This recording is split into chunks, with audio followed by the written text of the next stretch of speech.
click the add sign plus, but you are going to look for your OS now. Okay. I think I'm understanding.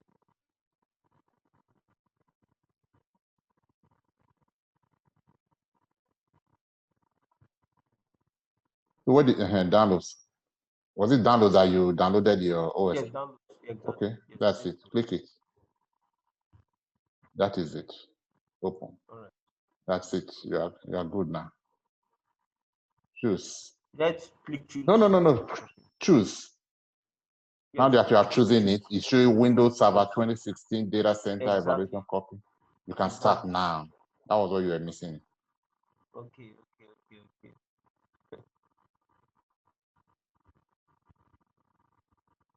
So who else has problem that he wants us to help resolve? Well, we actually had we had this problem. I guess I'll help out with it. Somebody had a problem. I was able to resolve it, right? Yes. All right. Uyo, are you here? I'm not sure we're there. Hello, good afternoon. Good morning. Yeah, morning, afternoon, good evening, everyone. Welcome to class. Please bring forth your problems. What challenge did you have? I'm sharing the screen so I can see your screen direct. So the challenge I have is that I can only enable one network adapter. Okay, I can't enable this. Let's see what you have. One. Share your screen. Look for share screen and share your screen.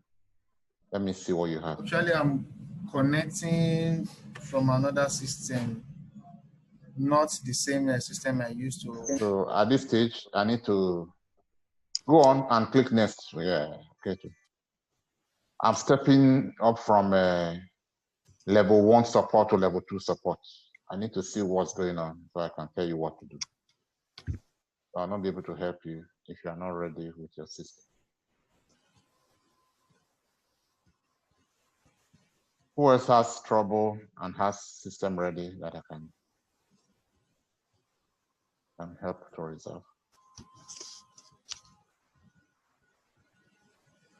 So the only places you should be cautious here, your K2 is the place where it's going to ask you to customize. Okay. So you make sure you don't take the customize. You don't read. You read before you click. You are not an expert like me. I'm just clicking next name. You read and make sure you are clicking the right. All right. So this is the first place you'll be cautious. Take the second one. That says desktop experience. Next, right? Yeah. Then the second place would be, instead of customize, you say install. All right. I just want to make sure you guys are following, and I'm not just rushing you and you are clapping for me, and then the time being you are not learning anything. This is where you need to be careful. So install Windows only. That's what you should take. Custom, install Windows only. Okay.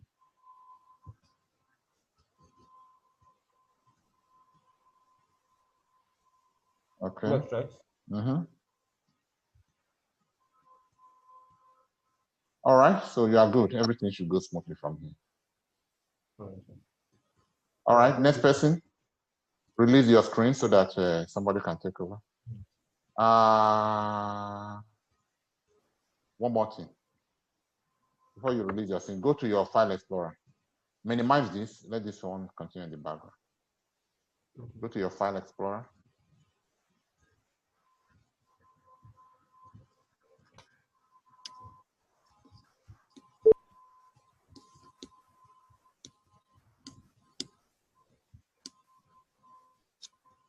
You know how to go to file explorer.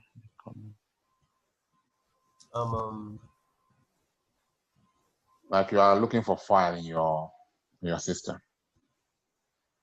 Exactly. Mm-hmm.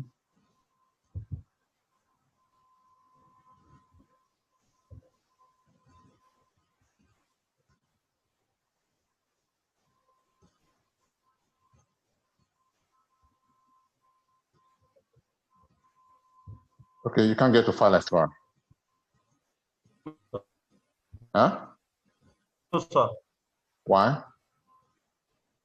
I can't remember how to navigate through that. Reduce this. Let me see your screen. Minimize this screen. This click the minimize. Click down.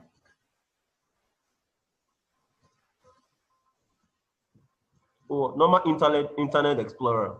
Not internet. I thought you minimized this. Why is this still occupying the screen? Okay. I don't see your screen. Okay, now I can see your screen. I can see your screen now. Okay. So just click users, not Internet Explorer. Click this user folder, right bottom, second from bottom. Your user folder, that yellow folder on your desktop. Yes, I've clicked it already. Okay, so I'm not seeing it here. You open.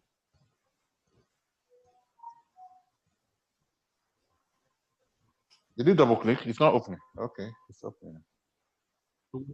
All right, so this is your Explorer. This is your File Explorer. Click this PC. This PC. Okay. Okay.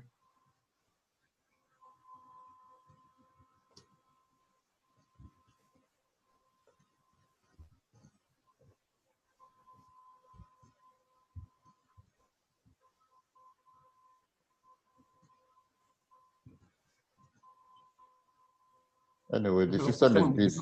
It's busy with. So nobody has problem. Everybody here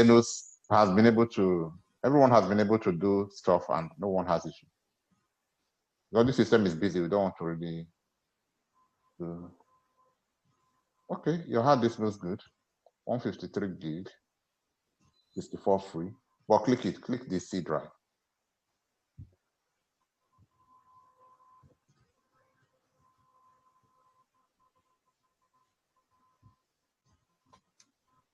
Then click users.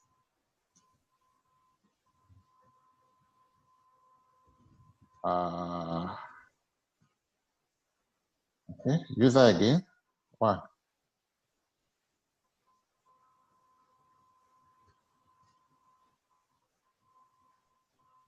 Okay. Virtual box. The first one, the virtual box with the dots. Okay, this one. Click it. Open it, let's see. Okay. Oh, okay. Go one step back, just one step. One step back. Okay, click it again. Okay, it's already clicked. Press delete. Remove that virtual box. Virtual box. The risk we are taking. If it works, it doesn't work. Repeat the whole thing.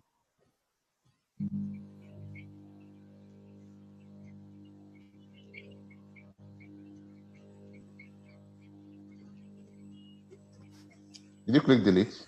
Did you press delete? I right clicked, to click delete, but it is okay. Just came up now. Just deleted it. Okay.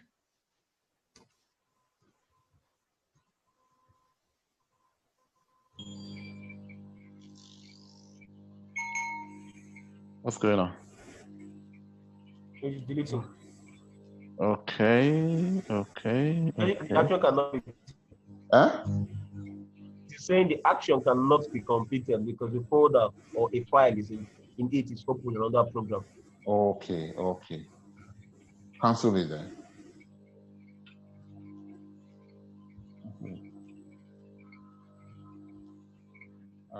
Open the VirtualBox VMs. Here too. Open this. Okay, don't worry. I think your system is doing well. This is just purging, and this is what I suspect the other system. This purging, you're okay. Don't worry, since you're already loading fine.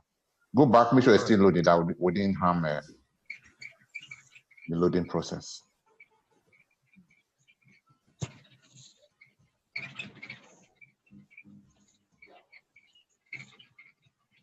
Go back to your VM. Let's see if it's still loading.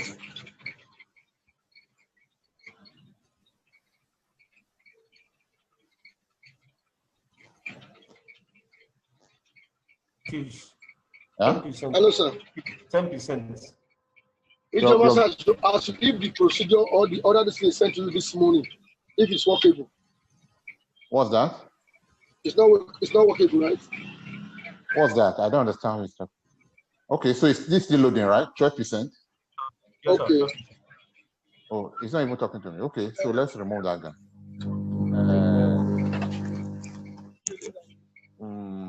Who is distracting us? Let's see. Okay, I got it. All right, K2, that's it. Next person come on board. Release our screen. Let me, yes. So where's this noise coming from? All right. So you're on board now? You should. Please identify this background noise. Let's call that person up.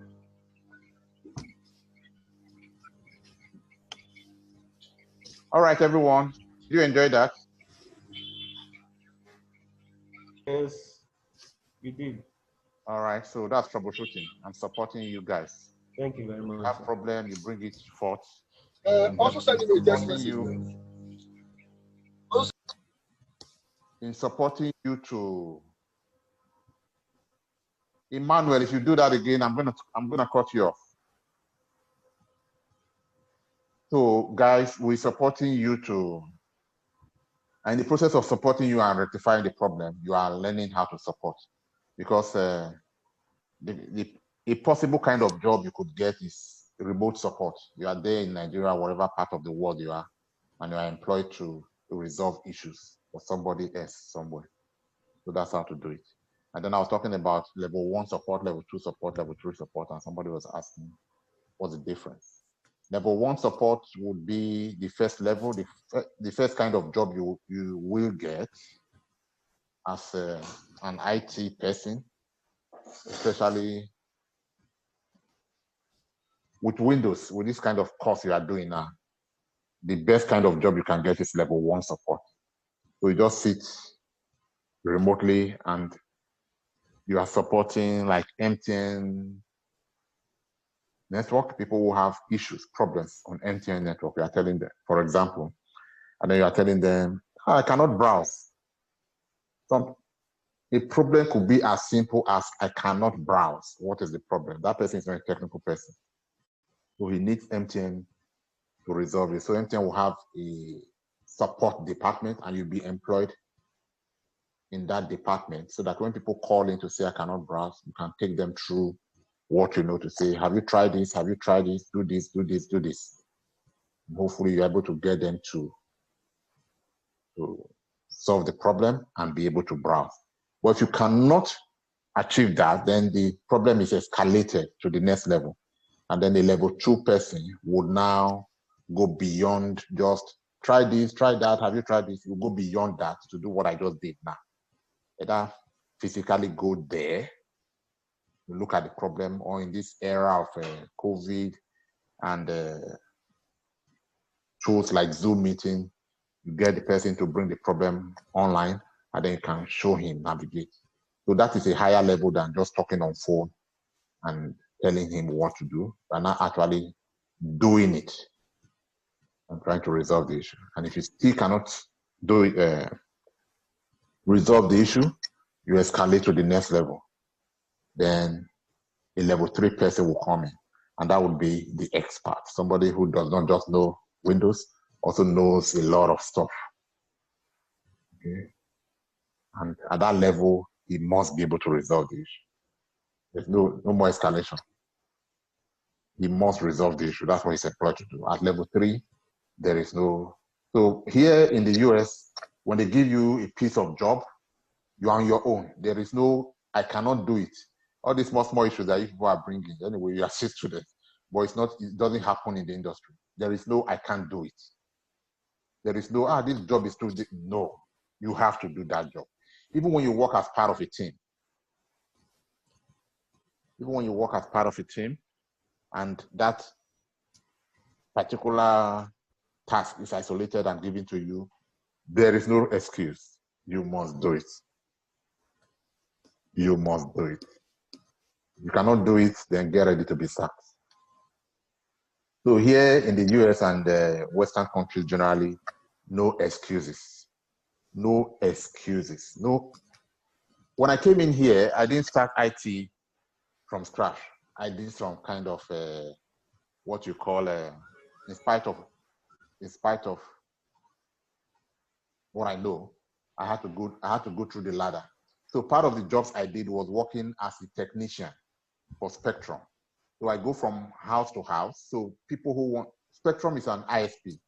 So we deliver voice, but majorly data. We deliver data. So I will install your modem, configure it, make sure it works. And then of course, your TV. You know the kind of thing DSTV does? DSTV. Yes. Yeah, that kind of pay TV. So Spectrum does that, and then we do modem, like IPNX does, and then we do voice, like who does voice? Intercellular, those CDMA that used to be. But we do it on cable, not on wireless. So there's a difference between cable, modem, and DSL modem. All of that is telecoms. I do not intend to confuse you. But the point I'm making is, if I go out to do installation and it's raining, I cannot call to say, I cannot do this installation because it's raining. I must do it. If it's too sunny, like sometimes it's in Texas and my skin is burning, that is not excuse. If I try and I'm sweating and something I just did for the previous customer, I'm coming back here to do it and it's not working, there is no excuse. I must do that work. If it does not work, I cannot leave there. So you get the picture I'm painting now. You get the picture of Yes, sir. Yes, sir. yeah. So that's how it is with IT. Once they employ you, and that's why you are paid well.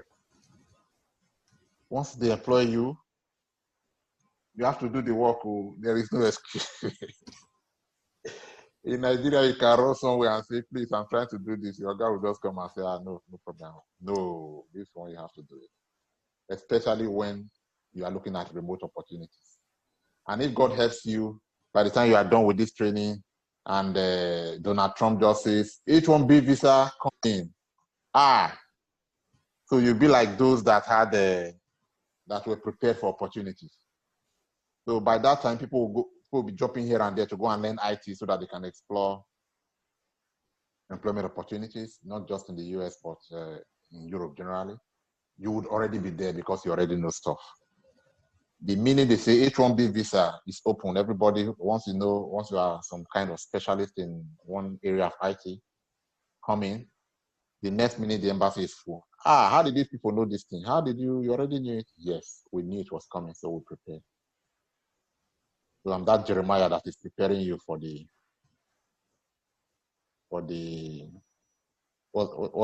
days ahead, not judgment, good days, the good days ahead. You never know, the opportunity can come now. And they could just say, Akin Aregbeshola, get this contract. I want you to be our back-end person.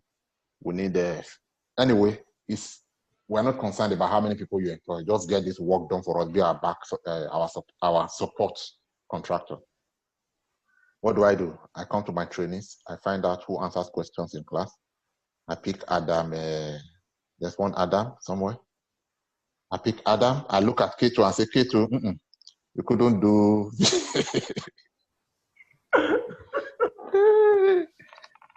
I'm just kidding. Don't start to. Don't start to. That's how like Nigerian lecturers used to do. And then we'll go and carry another thing and enter class. Another what? We'll carry another expo and enter class. I don't get that. Anyway, in all of this, I'm just kidding. I'm not, no promises, nothing, but just get ready. Opportunities can come anytime. All right? And know it. It's good to make mistakes. It's good not to know it at the beginning. What counts is you started at 0. After 4 weeks, where are you? Are you still at 0 level? Then you are not fit for IT. Nobody will tell you. Or have you progressed to level 5? Or level, out of 100, maybe level 30%, 40%, 50%. Not bad, you're coping. 6 months of continuous work would further improve you. All right, so that's that by way of motivation and by way of mentoring. Now back to class. What are we doing today? What are we doing today? You're still not in class. She's not able to get on board.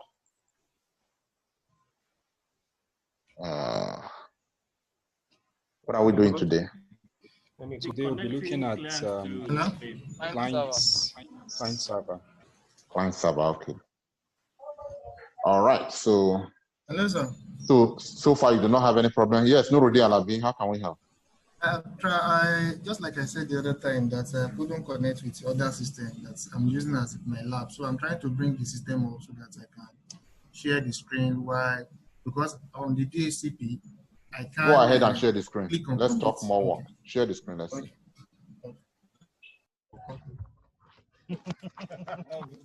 This man, are you always driving? Ada? I'm not driving, sir. I'm in a car, but I had to pay attention to class, sir. Okay. But last time you were still in the car, right? Sir? The last time you were in the car as well? Yes. Okay, I noticed that. Sir, some of us are working, but we have to pay attention. Yeah, I can see from what you are wearing that you are a big man in your office. When you catch him. It's an old picture.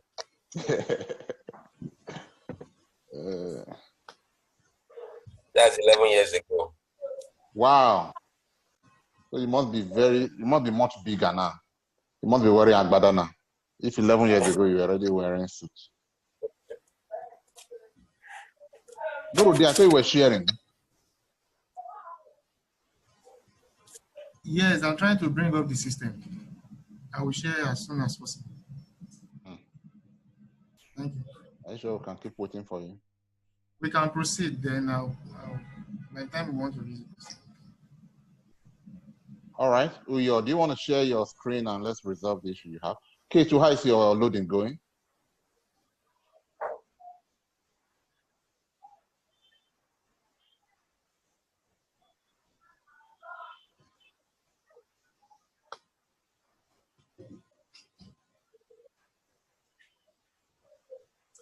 Hello, sir. Yeah, let's try and resolve this issue for Uyo before we proceed. Yes.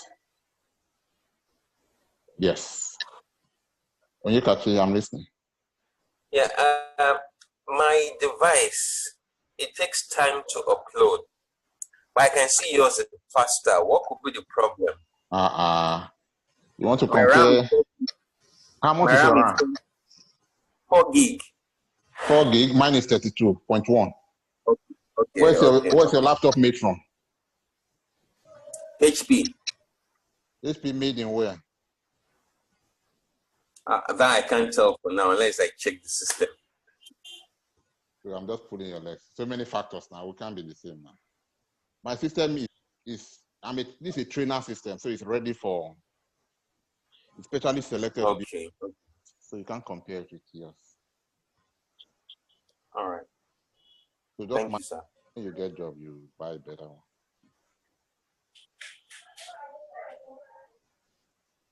We are waiting.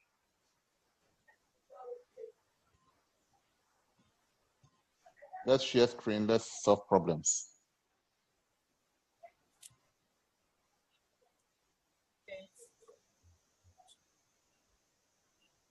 Dukbe allow, you're always showing your photo. Do you ever have a face? I need to see you.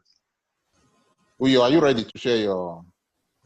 Yes, I do have a face out, but I'm currently at work. I'm so sorry. Yes, I'm trying to do that. Okay.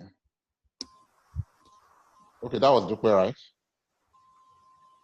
Yes, please. Okay, at least we've heard your voice, so you are real. Okpeyemi.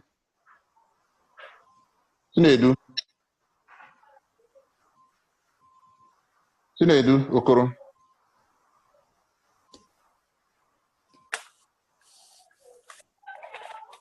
Hello, sir. Present in class.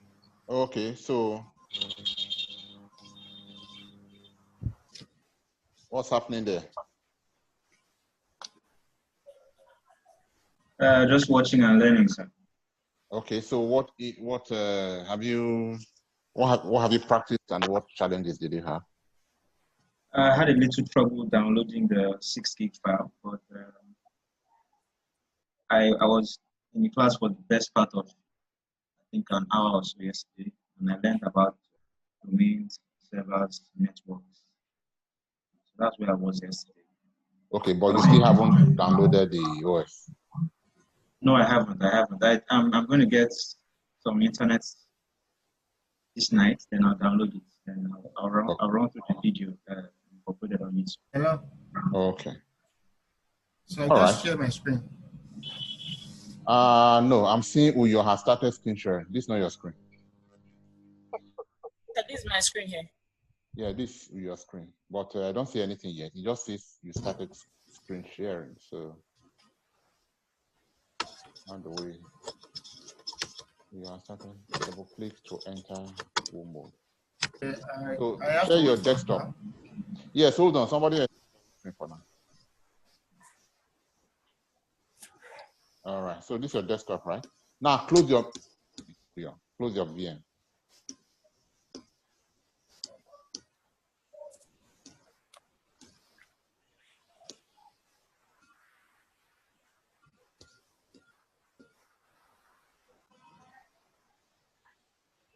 Excuse me. Hello? Yes, close this VM. Let me see your regular desktop.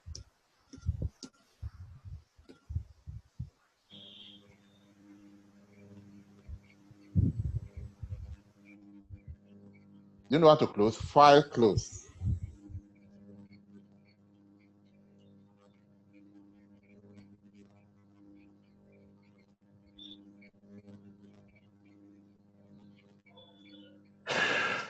Okay. All right, so while she's closing, what else can we do?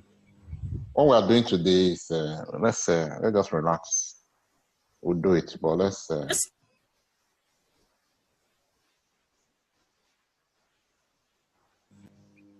Hello, we lost you. Are you still sharing the screen? We are.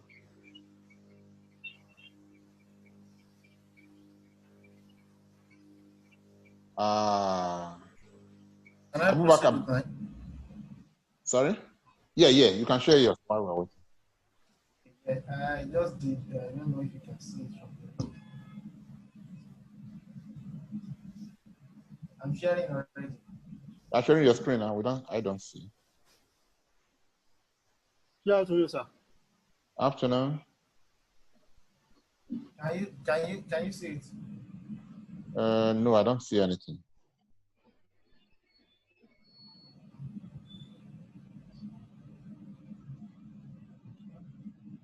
How about now?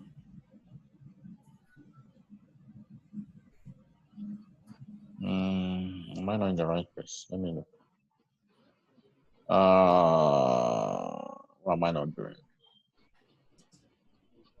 Security, share screen, yeah. Enable waiting. Remove. I don't see you. I don't see any screen. Oh, okay, yeah. I see your screen. I see your screen.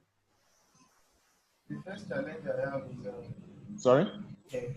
Are you guys seeing the screen? I need you to see the screen so that you follow what we're doing. Everyone seeing the screen? He's sharing? Yes, I can see. Yes, sir. Okay. All right. So what are we doing here? The DHCP configuration has already been installed.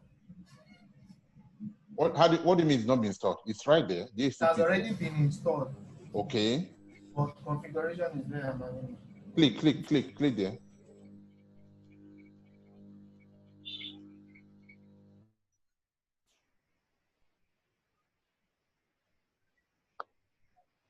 What's the problem? What are we? The challenge is that I can't click on a commit. Commit is not a need. It's graded out.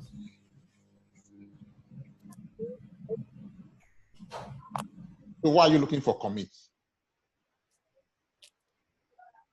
From the class you did yesterday, I think that's the process. It's too tiny now. This is too tiny to bring in class. If it's not there, it means that you mistakenly or somehow some spirit has picked it for you already. So use LNA's credentials or what's this? Use the following. Why are you clicking the middle one? So it automatically clicked by itself. So I can't even select the use. It's not a major thing. Don't worry about DHCP. It's not something worth spending all the time. If it was the Active Directory that you couldn't install, it would have been something major. So the second part is the adapter, network adapter setting. Okay, yeah, that's important. Let's quickly look at that one.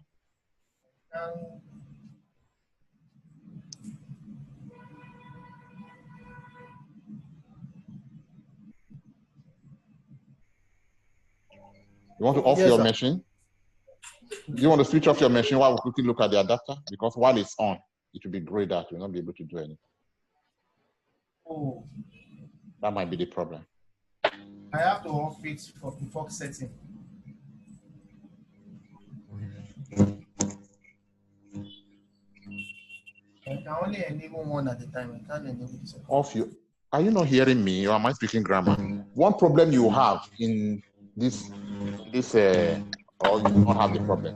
One problem you should try and avoid is making your interviewer or your colleague repeat himself. It just means that you are not. I mean, to send the wrong signal.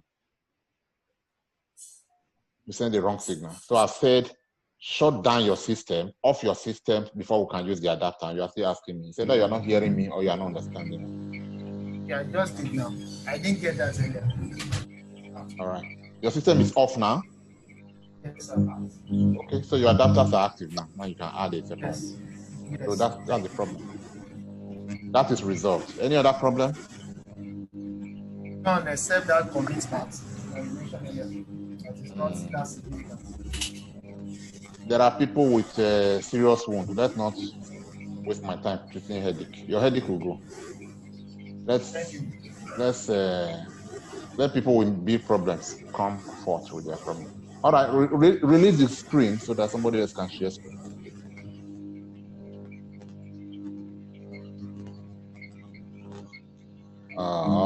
So unfortunately, we are not able to help you. She's not able to bring her screen up.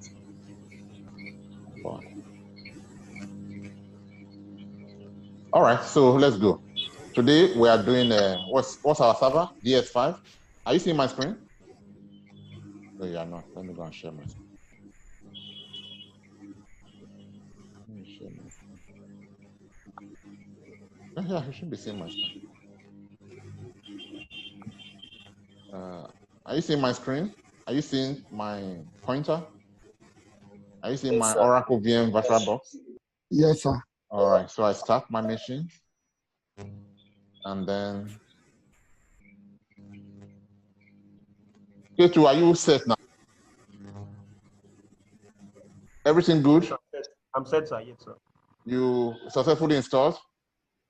No, it is still installing 60% now. Okay. It's quite slow. Yeah. Whew.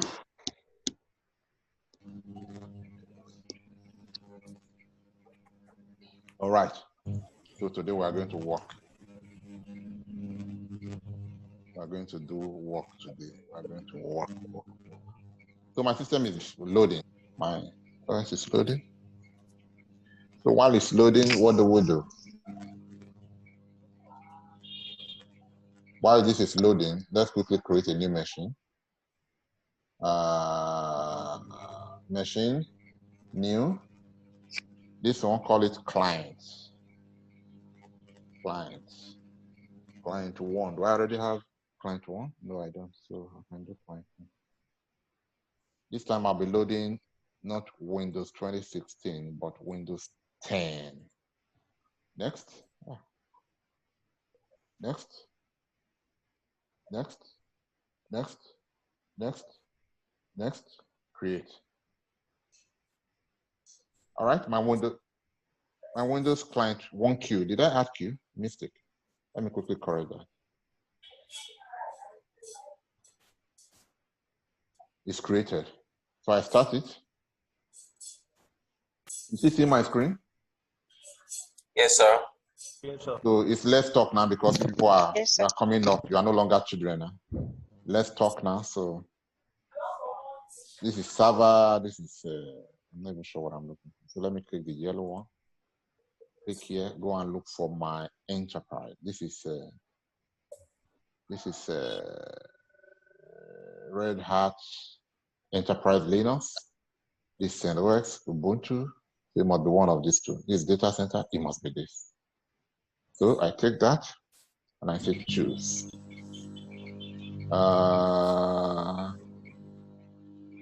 Yeah, it must be that. So I start. So that one is loading. What about the other one? My other machine. So I have two machines running now.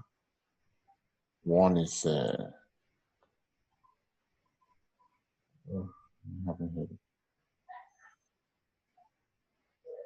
can you see both of my machines? Yes, we can. Can see both of them, right? Yes, sir. Okay. All right. So you know how to install. So install, just like we install the server. So for my server, I'll do input, Control Delete.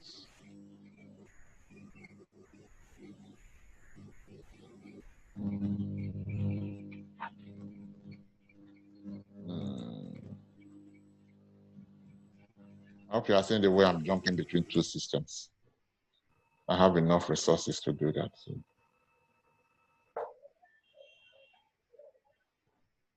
This one will move.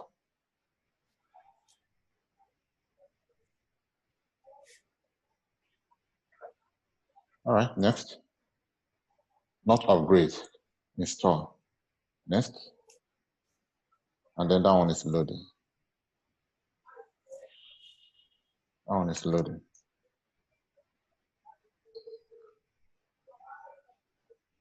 It's loading my client OS. All right, so back to my server. This is what you guys were talking about yesterday. Don't worry about that. Let's focus on my domain.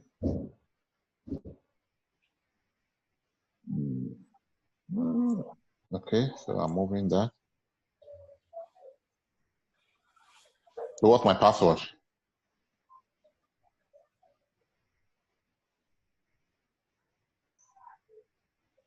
Oh, no, wrong password.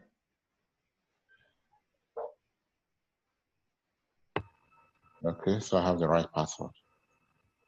We already prepared our server for today's work, but let's just take a second.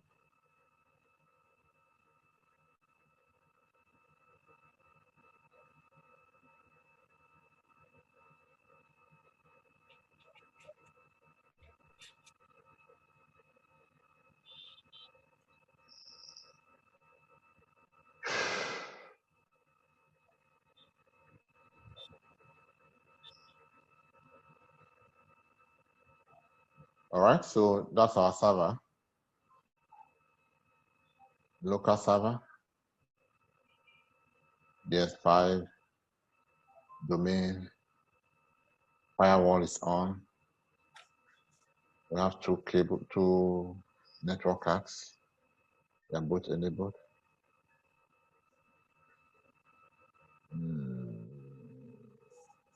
That's one. It's going to take a while for this thing to load. Let me not waste your time. I think I have a client that's already loaded. Let me just use it. We'll still continue with this so that I'll show you how to load client. Well, let me use one of my existing clients. I have a client. This is a client. Let me use this. Let me start it. But I already joined that one to the domain. If you clone, server.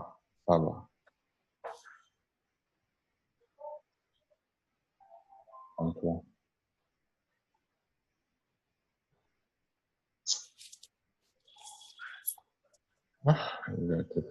Okay. What about? Okay, don't worry. Let's be patient so that we'll see how this works. Questions while this one is loading? Because our server is ready. Any question on server? Yes, sir. Yeah. If you don't ask questions, we'll just be staring at each other until this one is ready. I have a question, sir. Okay. I have a question, sir. Yeah. Ask the question. Are you seeing my video? Yes, sir. Are you seeing my video? Yes, yes. Are you seeing me in the video? Yes, Yes. Yes, sir. I don't want you to see me because it looks like I have headache. I'm trying to. So let me hide myself. So you don't see that I have headache. Sorry about that. No problem. Yes, please ask your question. Okay. So when we started, they had to download the ISO file. That's one of six. That was Windows 2016. That file is downloaded. You know, that was Yes. 6.5 gig. I want to ask a question. What if we are doing that for a client? Does it mean if I want to load another Windows, say on this one I already have, I still have to download? So, for example, I don't have the exact thing I'm supposed to do to operate here. Does it mean I still have to download like another file, that large file again on my system just to allow it to? I don't know if you understand what I'm saying.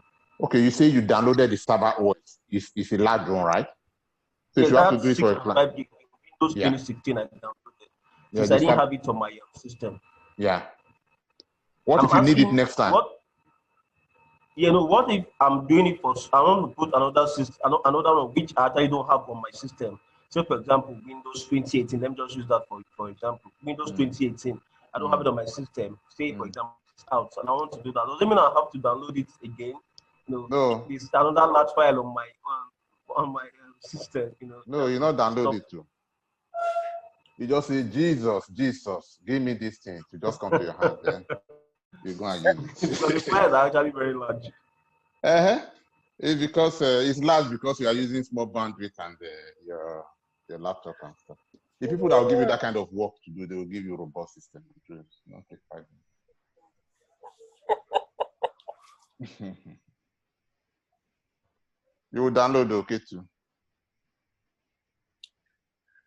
Any question? More questions?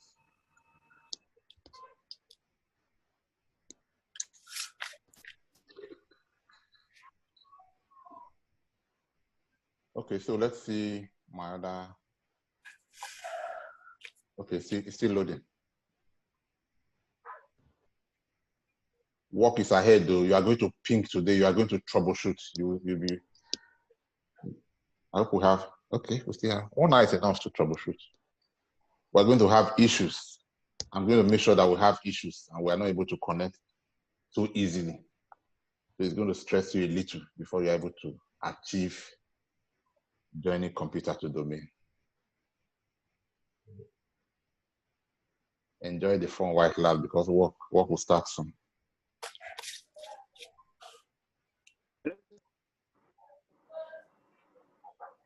All right, so control this. Hello, sir. Yeah. A question. Okay. Okay. Yesterday, when we were setting our IP address, there was only one Ethernet there, but now we have two. Two. Where do? Okay, on the server. Yes. Okay. This on the server, one is NAT. The other one is configurable, the Ethernet. Okay, they are both Ethernet. Yeah, they are both Ethernet. So you don't configure NAT. You don't assign IP address to NAT. Okay. So even though we have two, we can only configure one. Only one makes itself configurable. The other one automatically pick an IP address and assigns an IP address to itself, the NAT. No control over NAT. All you do with NAT is enable it. You cannot assign IP address to NAT. But the one that we assigned IP address to, therefore, would be which one? Which of the network? Huh? Host. The host only. The host. Yes. The host only. Network card. Host only, yes, sir. Yes, okay. That's fine. All right, so that's it.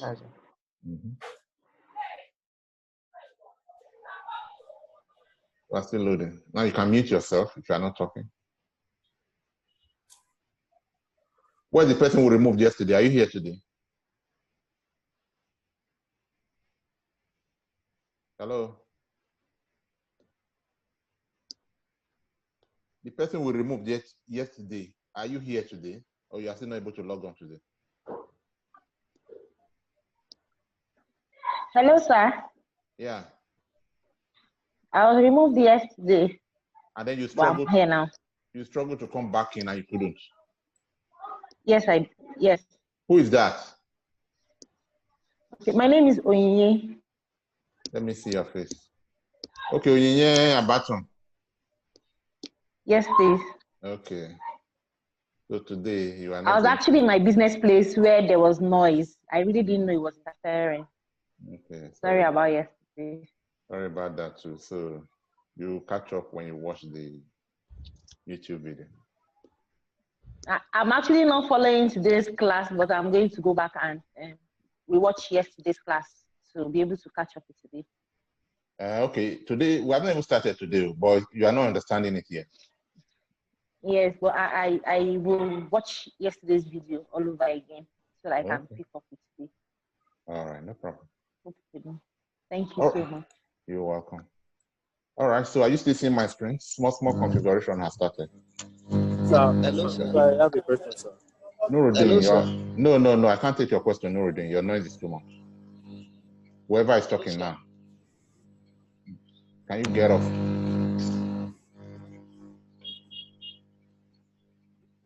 Emmanuel. Yes, sir. I can't take your question, Emmanuel. Your noise is too much. The background noise is too much. It's giving me more headache.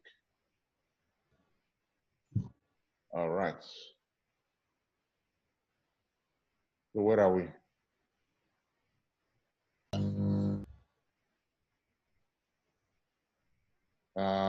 Want to add a second keyboard? What do we do here? Are you seeing it? Yes, sir. You come. Okay. Why do we need a second keyboard? Just basic configuration.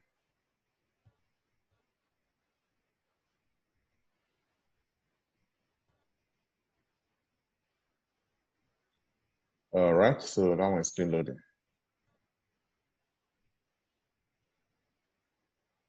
Okay, let me ask you questions. Yeah, I have full of questions I should have. Now, this is a domain client server network, right? On a network,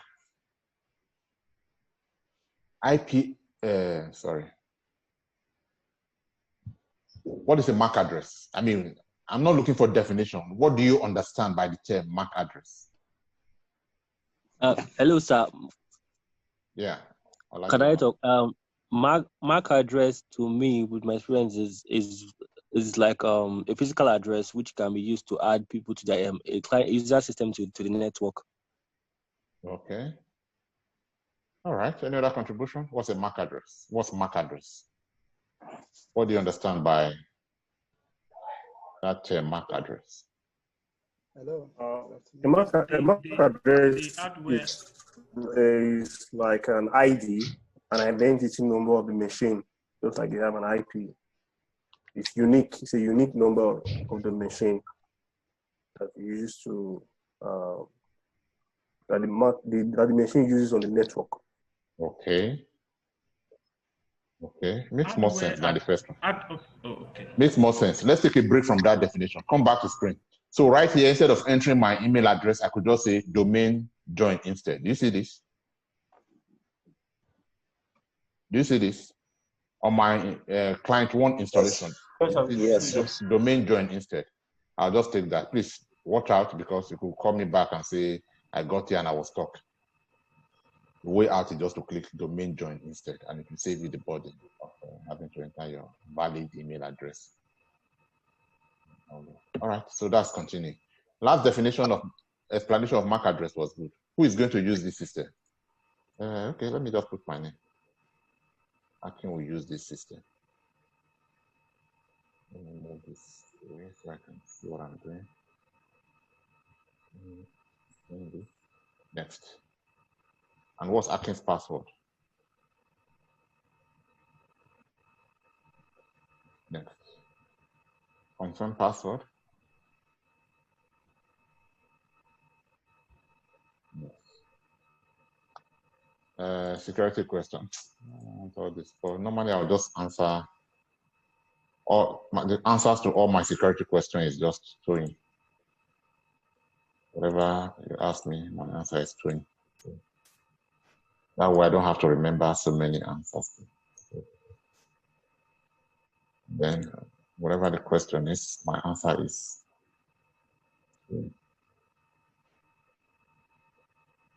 All right, so are you following? Yes, so this is how to sir. install. So we are doing Yes, it now. I'm not hiding anything. That's how to install. Accept everything. Let's just go.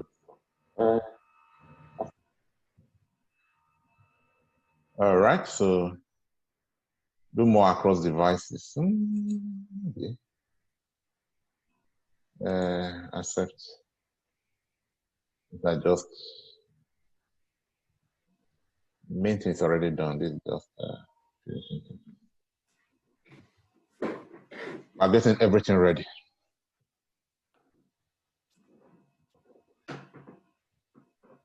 It might take several minutes. Don't turn off your system. Okay. So a MAC address, like the last person said, is a unique. So on where the MAC address, it says it's a hardware address. It's engraved somewhere on the system, so you can physically see it. It's a physical address. So it is engraved where on the machine, on the computer. Let me just complete. I'll be calling computers machines. Get used to that. So where is it engraved on the machine? You can on the network, sir, on the network settings, you can see the MAC address there, or through the command prompt, you can get the MAC address there. Okay. So how do you get it on the command prompt? ipconfig/all. Okay. Also use get. Okay, that's a bit advanced. Anyway, you do some of those. But physically, you said it's a physical address. Where is it physically placed? I'm asking this so that people who don't know can be learning. I'm not asking for fancy. You can get it from the properties of the machine. Well, properties of the network, sir. On the network card. Yes, sir. On the network card. On the network card. That's where it's physically located. Physically, you can see it. I mean, it's physically engraved on the network card. That's the answer. On the network card. Whoever did not know what MAC address is, that is what MAC address is. It's physically engraved on the network card. So if you are looking for MAC address, wherever you find, you search, you will not find it. But when you see the network card, you see it's physically engraved there. The other method of IP and properties and all of that is just seeing what is engraved there that the system has picked and showing you. But aside that, the real place where it is the network card. So it means that it is by the MAC address. I know you didn't want yet. Okay, just the one you took from there. So it means that it is by the MAC address that computer talk to computer, that machine will talk to another machine. Are you getting where I'm taking you? Mm-hmm. So we said it was the network interface card that computers use to communicate, and we're now saying the important thing on the network interface card that makes that communication possible is the MAC address. So invariably, it is the MAC address of a computer that tells this other, that is the name that this other computer calls this computer. All right? We'll see the relevance later on, but that's at the back of your mind will help. Finally, our machine is ready. Our machine is ready finally. So what do we have here? All right, so let us start. Let us start. So we have one machine. We have, let me reduce this. We have machine 1, we have machine 2. We want to join this computer to this computer. We want to join this machine to the domain. So this is the server, DC5, and this is the client, client 1. Where do we start from to join to domain? Where do we start from? Where do we start from?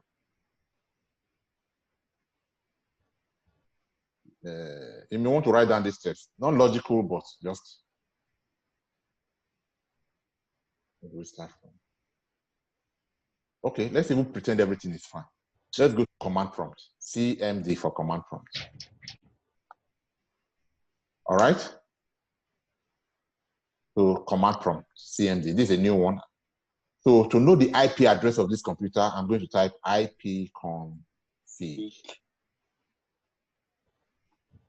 And from here, I see that the MAC address of this computer is this.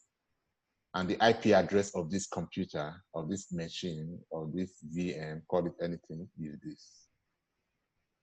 You see it? Yes, sir. Yes, sir. Your networking is just starting now. There is no interview. Any interview you attend and they don't ask you questions around here. It's not a good job. It's not a networking job. Maybe they want to employ you as messenger or something.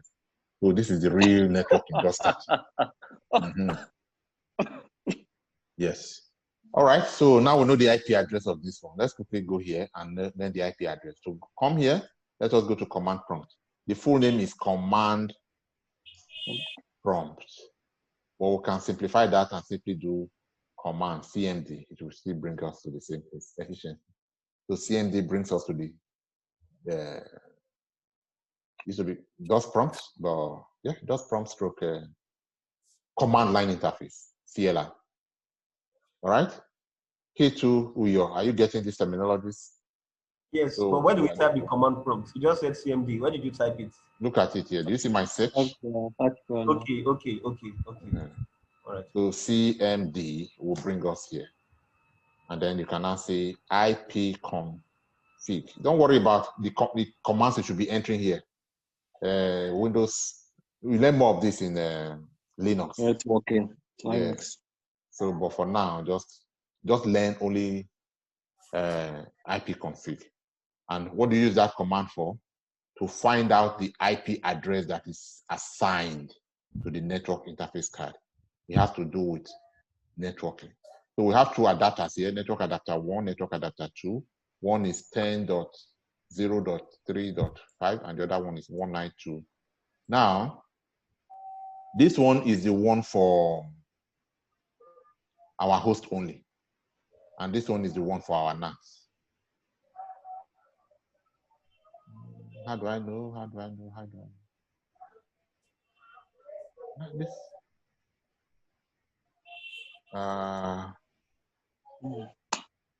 Well, I just happen to know.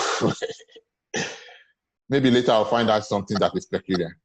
Okay, so this is the one for our host only, for our LAN. Yeah, they are both Ethernet, but this is the one for that we're concerned about, not this one. This is the one we're concerned about. For the purpose of communicating with this other computer, with this other machine, this is the one we are using. This is the one we are using. So don't come back to me to say, I'm not able to ping, I'm not able to see the other machine because we are not using the right one. We're using this one. You can't communicate. All right. Now,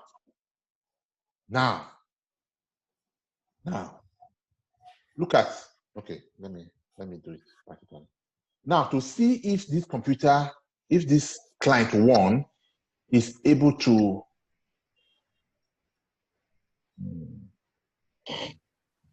okay, let me do something. Let me show you why I'm going through all of this trouble now.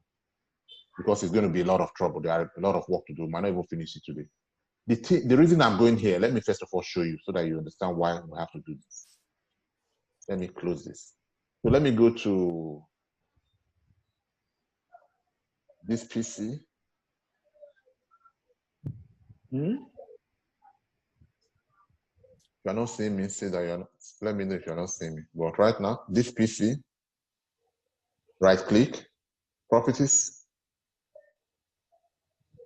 change settings. Change. The name of this computer is desktop, blah, blah, blah.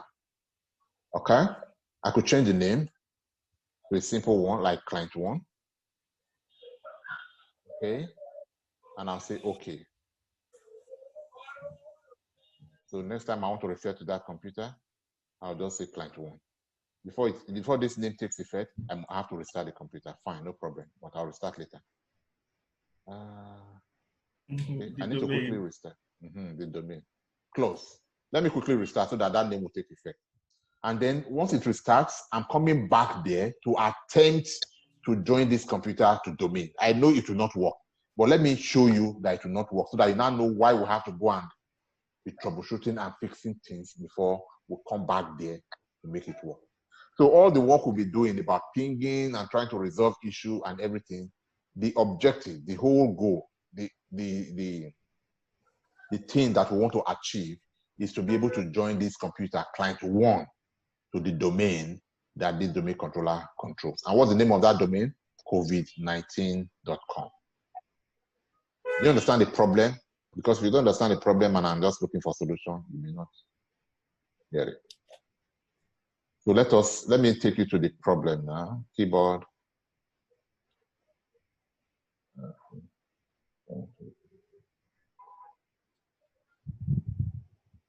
All right, so this computer is restarting. So it's going to restart as client 1, no longer as the other long way.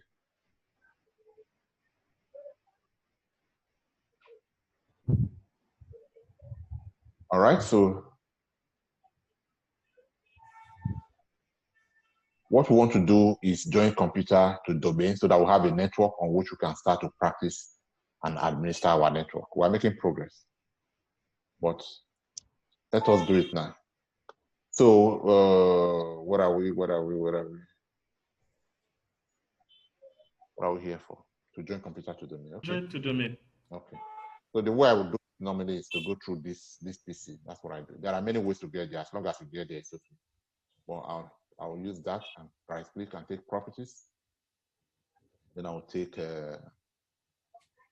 change settings. Are you still seeing my screen? Yes, sir. All right. Yes, sir. Then I'll do change. Then I'll see this Yes, computer. sir. This doesn't look like our computer. We changed to client 1. The computer name we're seeing is NDTTC. That's true. That's true. I'm using my host. Yeah, that's good observation. That's good observation. Do you know where the mistake is?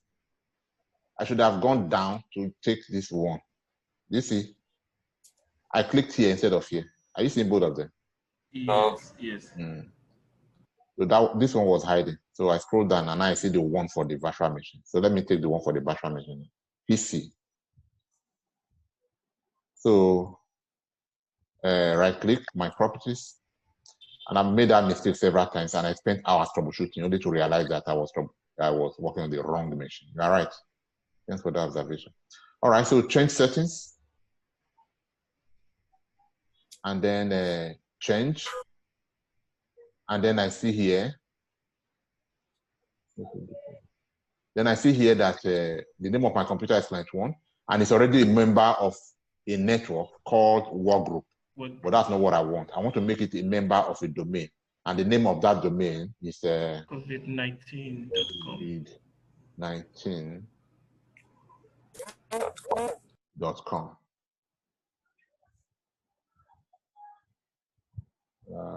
Let me add in this person. All right, so I say, okay, join this computer to that domain. That's how to join computer to domain. But it's going to tell me nonsense. What are you doing? This is rubbish. You have not even configured DNS. You have not done anything. You are telling me. So there's problem. So this is the problem we are trying to solve. Now I've shown you the problem. I was already trying to solve this problem without showing you. So you are always going to have this error until you go back and clear up the entire mess and everything is fine before you can come back here and make this possible. So the job of clearing up everything and making sure everything is fine before this becomes possible, that's what makes you, at least a small, maybe 10-20% network engineer. So there are new things that you need to learn to be able to do this networking part before this one can become possible. All right, so do you understand the problem? Problem is we are not able to join computer to domain. And as a support staff, people are going to call you and say, this is happening, please come and join me, or I lost connection or something. All right, so now that you understand the problem that we're trying to solve, let us go and be looking for solution everywhere until we're able to solve that problem. Again, we go to command, and then we're here at command prompt.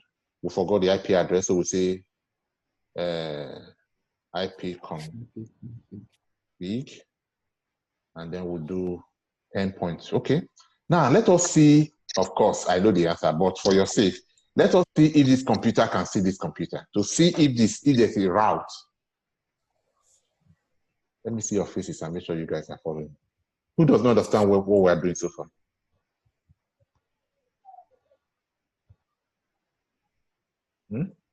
Everything clear so far? Yes, sir. Okay. So what I want to do is ping, that's the word, to see if there's connection. What's the IP address of this computer? 192.254.100.10. Ping 192. Ping 192.254. .100.10. That's the IP address of the other computer that I try to connect with. So it's just like me calling you and saying, yeah, are you there? Are you ready? If I can't connect with you, how can I communicate or send whatever I want to send? So I press enter, and it attempts to connect with that computer, and it's saying request timed out, which means this computer, I cannot see it. I don't even know whether it exists. So because it cannot see it, how can it connect with it? It's not possible. It's not possible. So until we're able to see this computer from this computer and this other one from this one, and they are both seeing each other and doing the handshake, they cannot share anything. They cannot communicate. They cannot join. So how do we make them see each other? Let's start. What do we do now? What do we do now? I'm just thinking aloud. I'm not asking for your solution so that these people that are new can understand. Okay. First of all, these two computers, they don't belong to the same family. They are not in the same family. For two computers to belong to the same family, for two computers to see each other, they must belong to the same network. For this one, this IP address is 192.254.100.10, right? This one, we have not even assigned IP address. This is dynamically assigned. So any computer that must see this computer must have an IP address that is similar to this computer. This is a class C IP address. Therefore, the other computer that must see this computer must start with 192.254.100. And then the last part, which is the host part, can be anything between 1 and 254. It's a bit confusing. Just bear with me. We'll have a different class entirely on IP address. But for now, if this is the IP address we are working with, any computer that must see this computer for us to say we are seeing each other, it must have the network part. You know, there are 4 parts: 192.254.100.10. There are 4 octets. There are 4 parts to this IP address. The network part of this IP address is the first 3 parts, 192.254.100. While the host part that is unique to this host, to this machine, is the 4th part, the .10. All right. So if I want this computer, this other one, client 1, to belong to the same network, to the same family as this one, then the surname, the first part of the IP address for the other one must start with 192.254.100. Then the host name can be a different one. So if I want to bring you into my family and welcome you to my family, the first thing I have to do for you is change your surname to Aregbesola. That's my surname. That's my network name. And then after you become Aregbesola, because I'm already Akin, you cannot be Akin as well. I cannot give you a different name, which is your host name. For example, Jide or Rufus or Akin, anything other than Akin. So the network part must be the same, Aregbesola, and then the 3rd part, the host part, must be different and be anything. You understand? That is the way for two computers. That's the basic thing you have to do in terms of IP addressing for two computers to see each other. So let us come here now and implement all the talk I've been talking.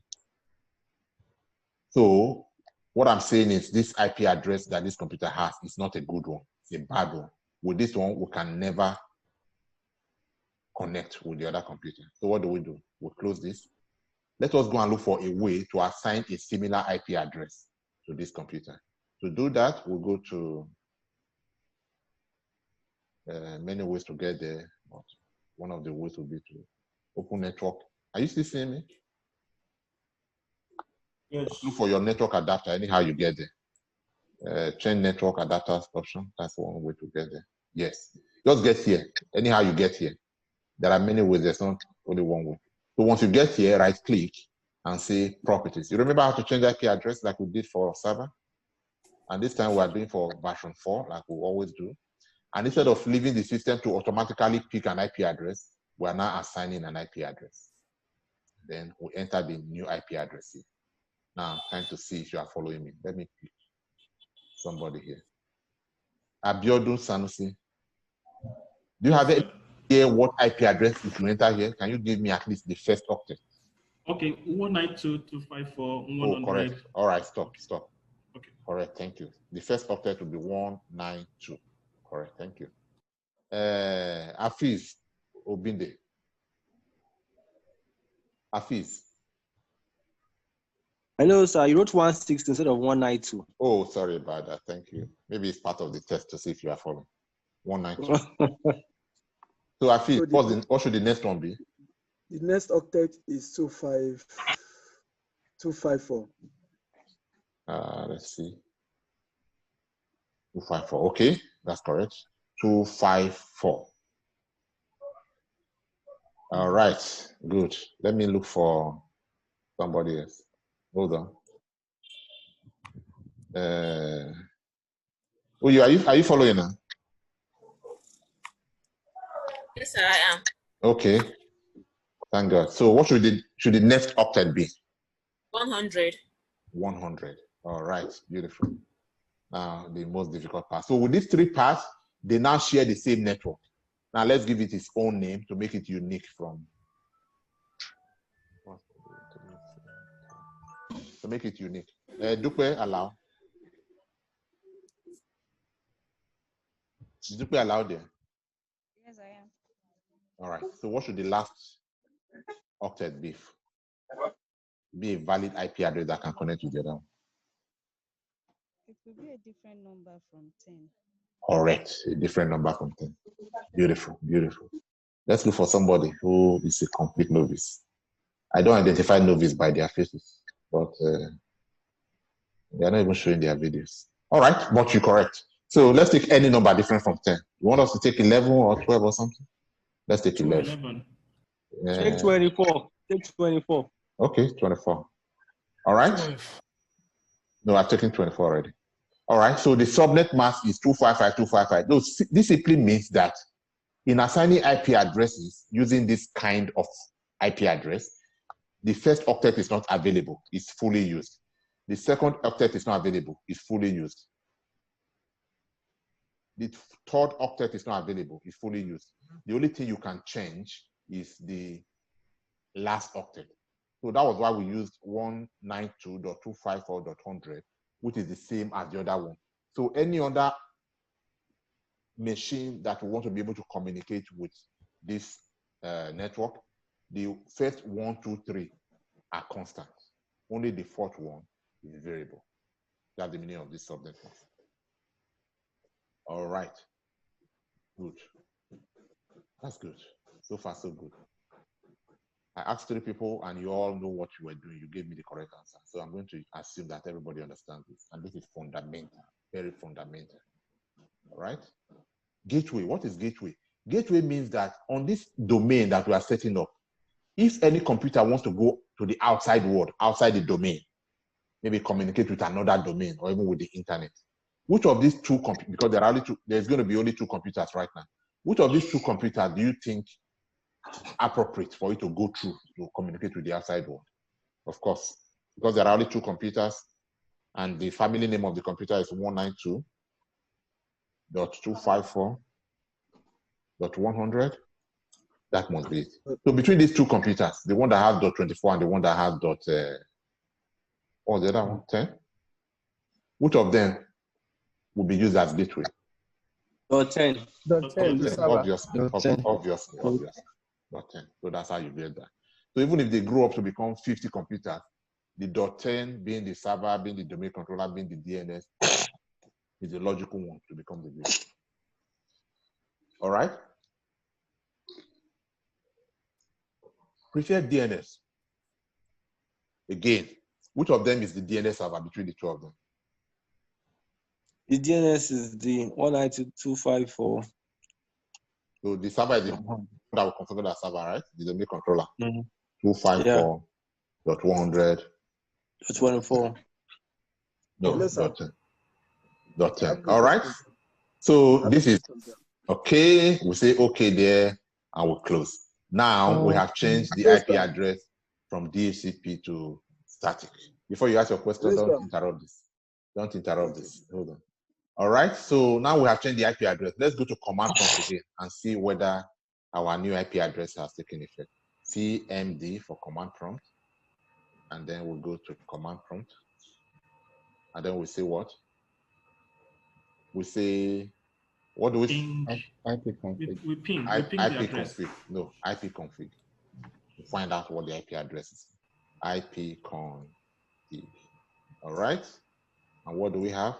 We have the new IP address we have assigned. It's taking effect. Oh, beautiful. Well done. Well done. Well done. Everything we configured has taken effect. All right. That's a major one. If you understand that, you can move now. If you go back now to attempt to join this thing to domain, it still will not work. So no need to waste your time. There are still more troubleshooting to do. Now I can take your question. Yes, sir. So my little knowledge about networking, can we assign a gateway address for a host? Why not? Gateway simply, I'm just asking. Yes. Okay. Gateway simply means anytime this host wants to communicate with the outside world, this is the proxy server to follow. That's what it means. Okay. But can we give it to a host? Or can we make a host gateway? No, can we the gateway address, can we assign it for a host to be used as its own IP address? Why would you want to do that? IP addresses are unique. So if the gateway already has the IP address, why do you want to assign it? Okay, well, that means we can make a host a gateway. No. What's a gateway? If you understand what a gateway is, then why? But don't worry about that. I'm asking this question. Okay. Just understand the way we have done it now. That gateway, there are many men in the office. There's one man standing at the gate. Anytime anybody is leaving this office complex, the only way to pass, to communicate, to go out is through the gate.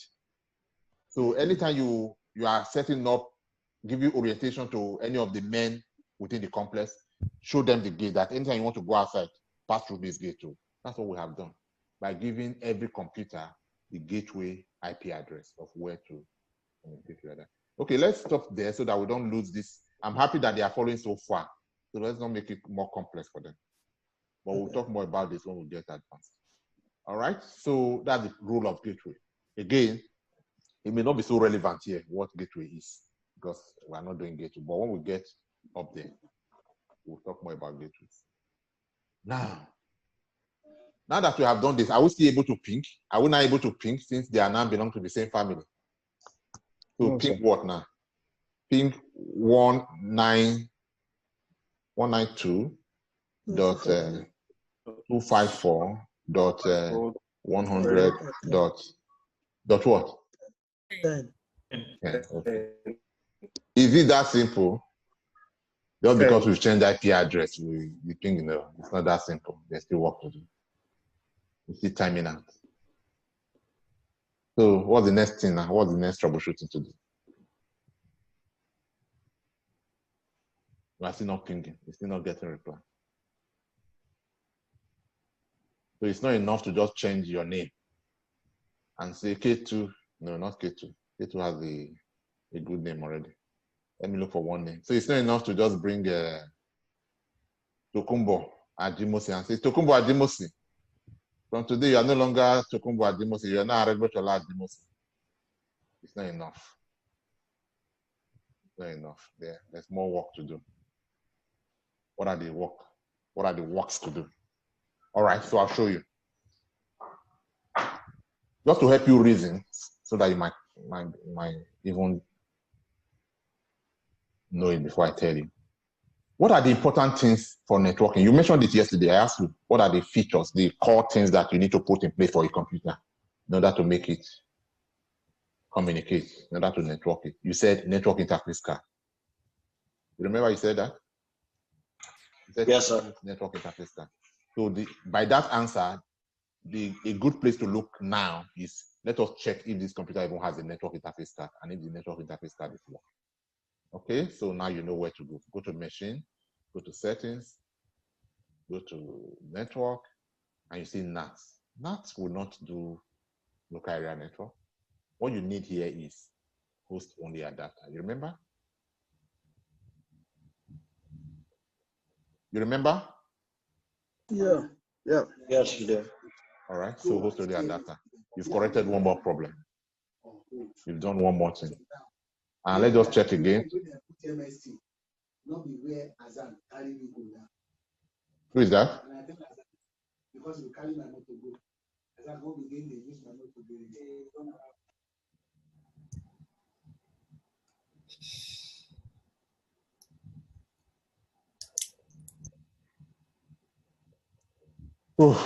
Okay, so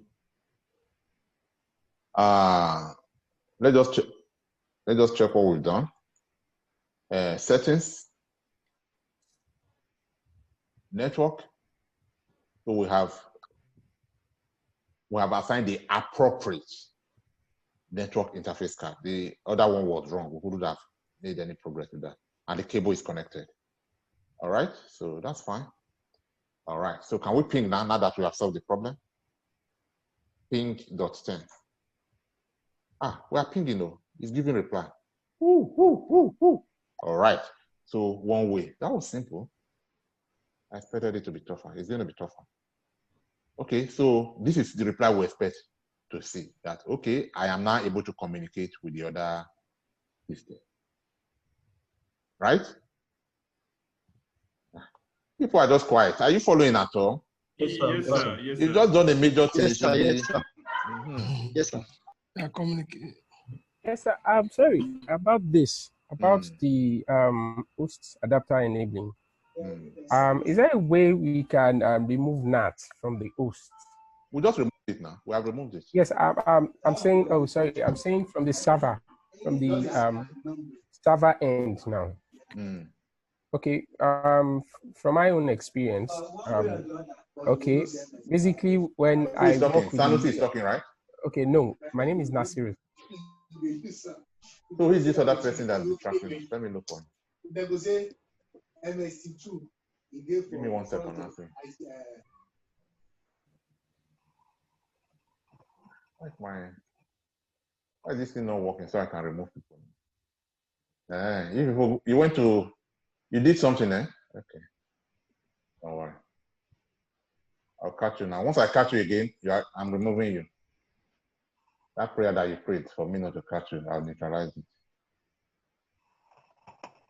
All right, Nasiru, we can continue now. We can hear you. All right. So as I was saying, from my own experience, I've never worked on the server end. I always work at the client end. So basically, like you said, we won't be able to join to the domain.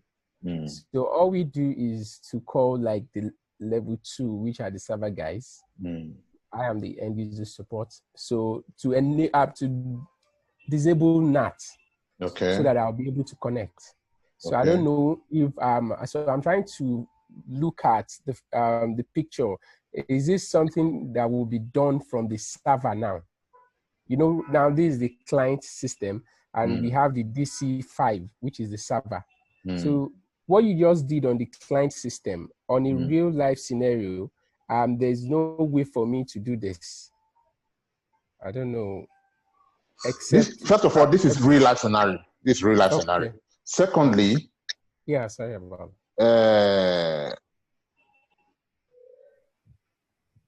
I don't really know. Yes, sir. I think what he's trying to say, I think what he's trying to say is in a situation where he's saying in a real life scenario, like he has a laptop and he has installed Windows 10 on that laptop, the enterprise software. Now there's no way for him to get NAT. And I think he doesn't even need anything NAT from that end. You don't need NAT, and it's not you to tell your administrator remove NAT so Yes, that this is not your work. You don't even need it at that end. Because you First of all, you don't need it. NAT. Yeah. You don't need, NAT has nothing to do with this, what we are doing at all. In fact, NAT was a hindrance. That was why we went to remove NAT. Even if you do need NAT, it is not your work. Like you said, you are not the server person. You are just at the client end. So you don't call the administrator or the level 2 people and say, remove NAT so that I can do it. This is not your work to do. But if your question is now, exactly what do they do so that they're able to do it and join to the domain? That's exactly what you are learning. At the end of today, maybe at the end of tomorrow or the next class, you understand fully what they do, because we have not even done it. We are just troubleshooting to be able to do it. All right. Thank you. By the end of another class on top of this, you will now understand exactly what they do, and you'll be okay. So right now we are still troubleshooting. All right. Thank you. All right. So we were able to ping from one system to another, but the job is not okay until we're able to ping from that same system to the other one. So let's take this other one. You can see me. You can see me. You can see this new screen. Can you?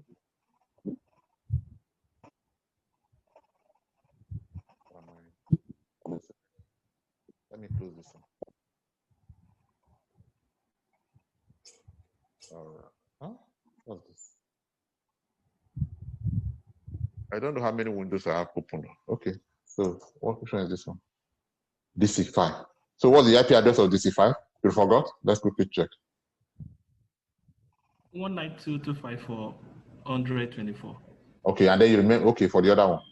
Yes. So let's ping.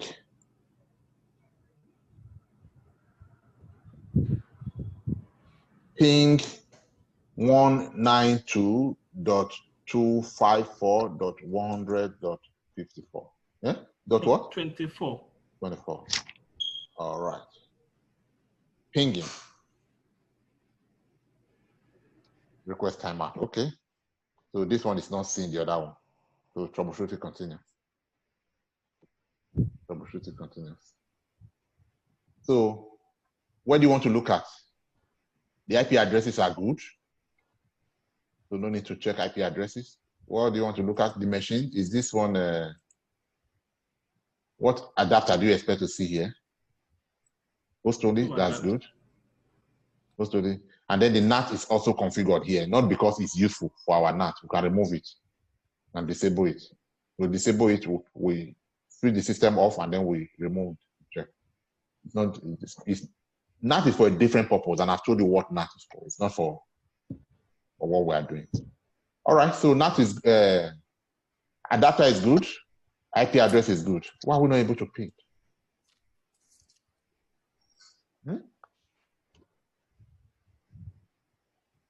So yeah, now. Sir, please, can I bring you back a little, please? Okay. Yes.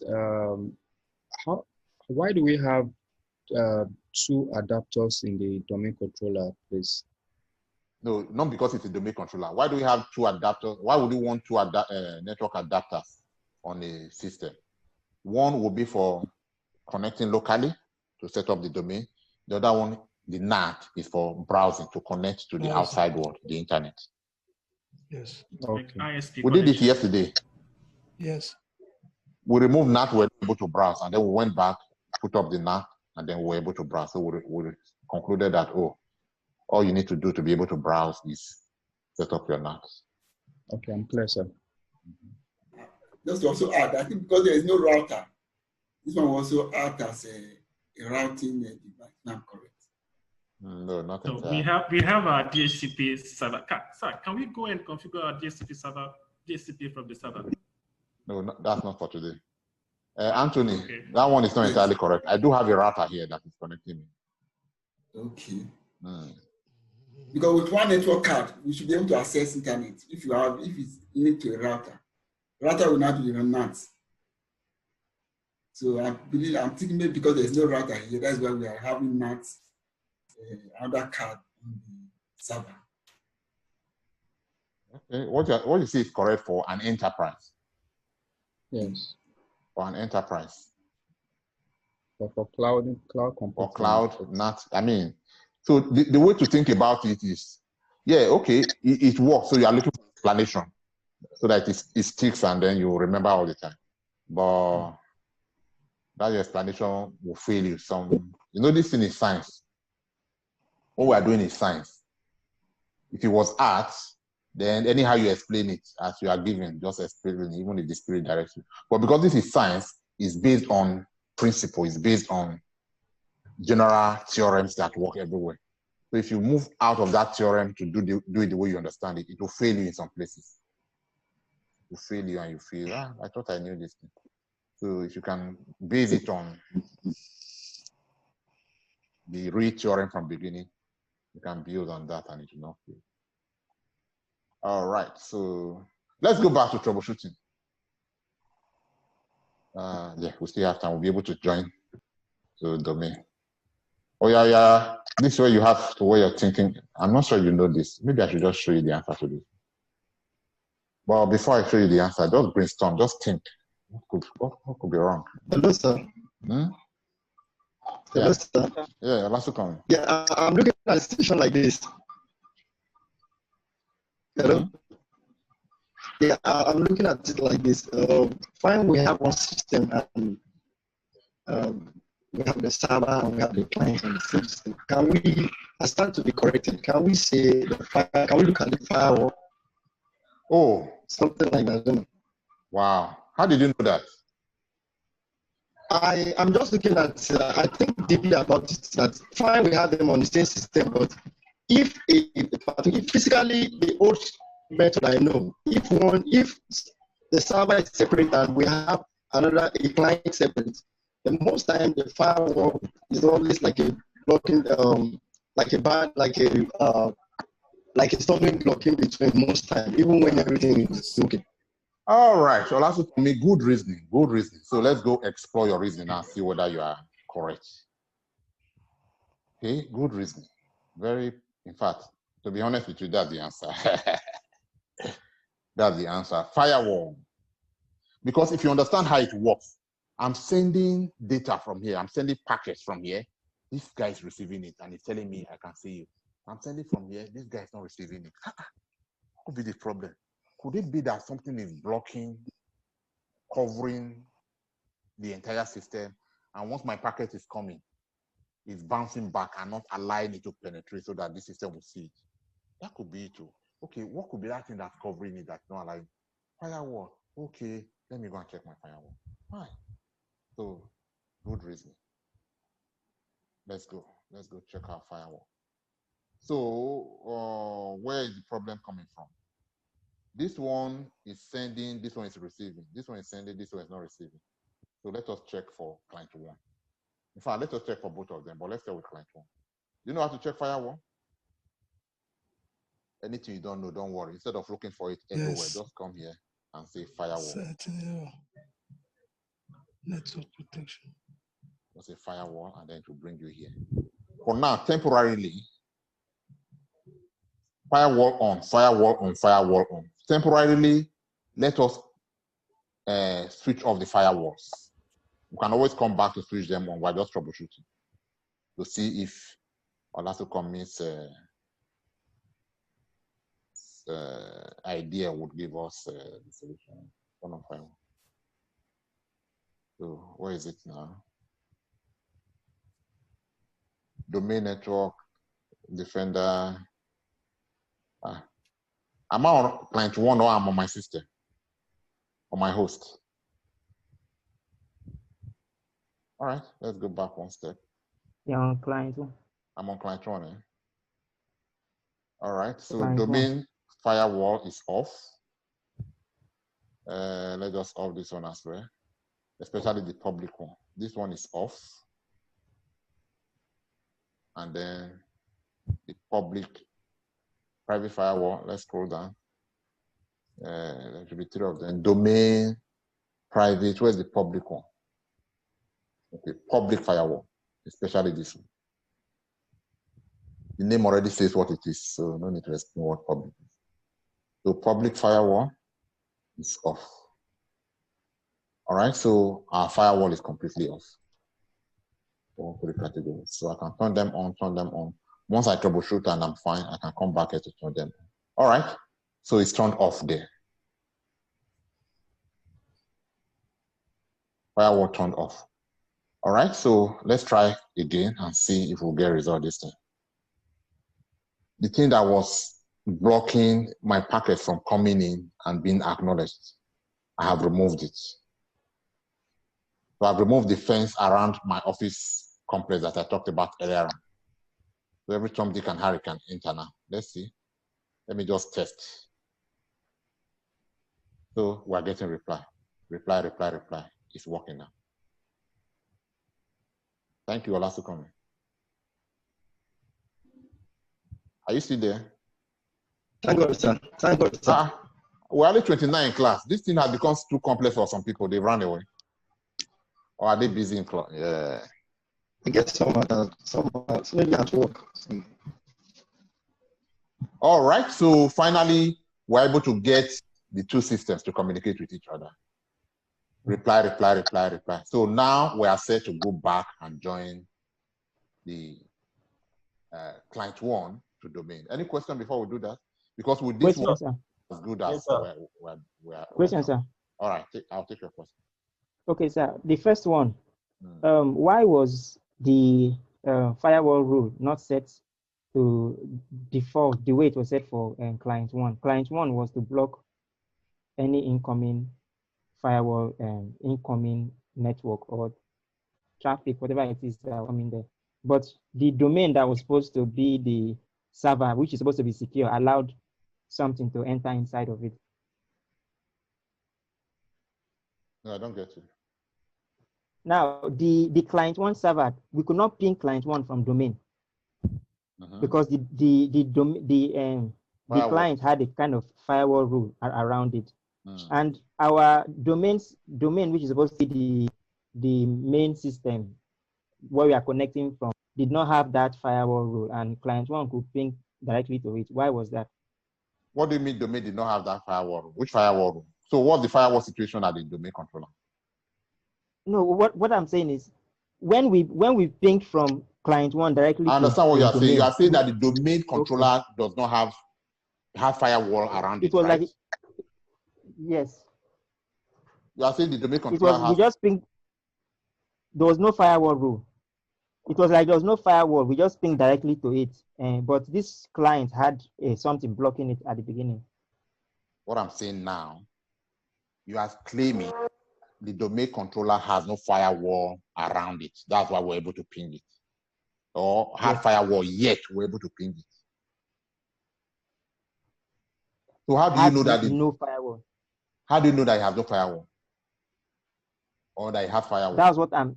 No, the question I'm asking is why were we even able to access it? Because we now knew that the client one had a firewall that prevented us from pinging from domain. Yes. Okay. So what's the answer? Logically, I mean, there's no need to ask me that question. What do you think the answer is? Anybody can help? I think the system is vulnerable. No, I think the thing is we already assigned the server to be the default gateway on the client server, so it has been specified. So with that, should be able to ping.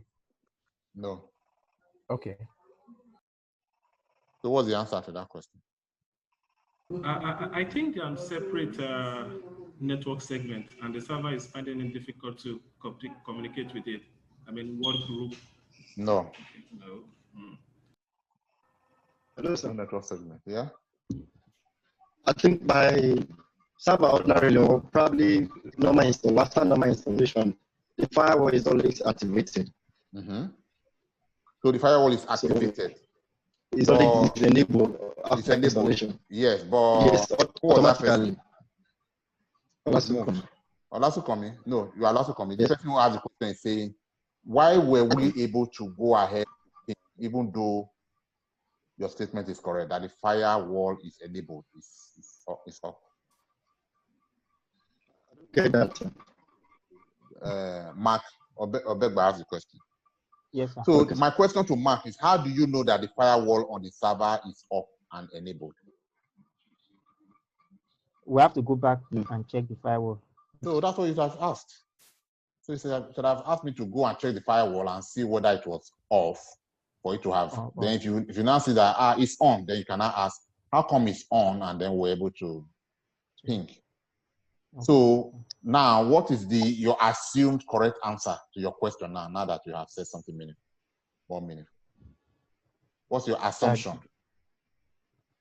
I'm assuming the firewall on the domain computer was open, was on, was not on, was off.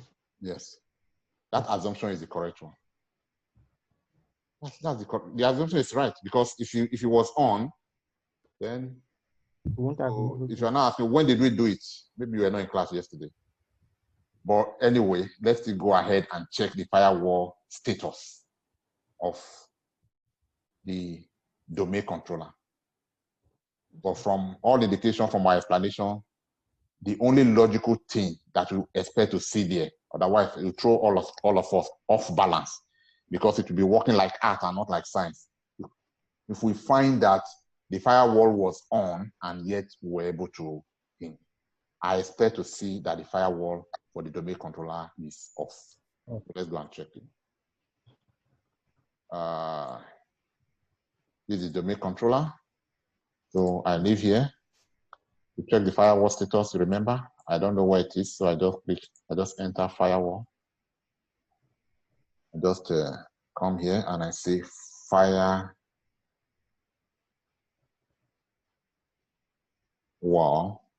and then I click that, and then where's the firewall? The outbound rule and the inbound rule you're mentioning, we're too complex for that. We don't want to go into all of that. Okay, but I did do something. But let me see.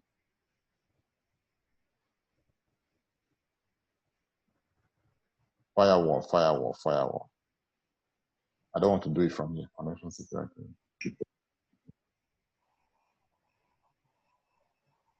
Why is this firewall different from the other one?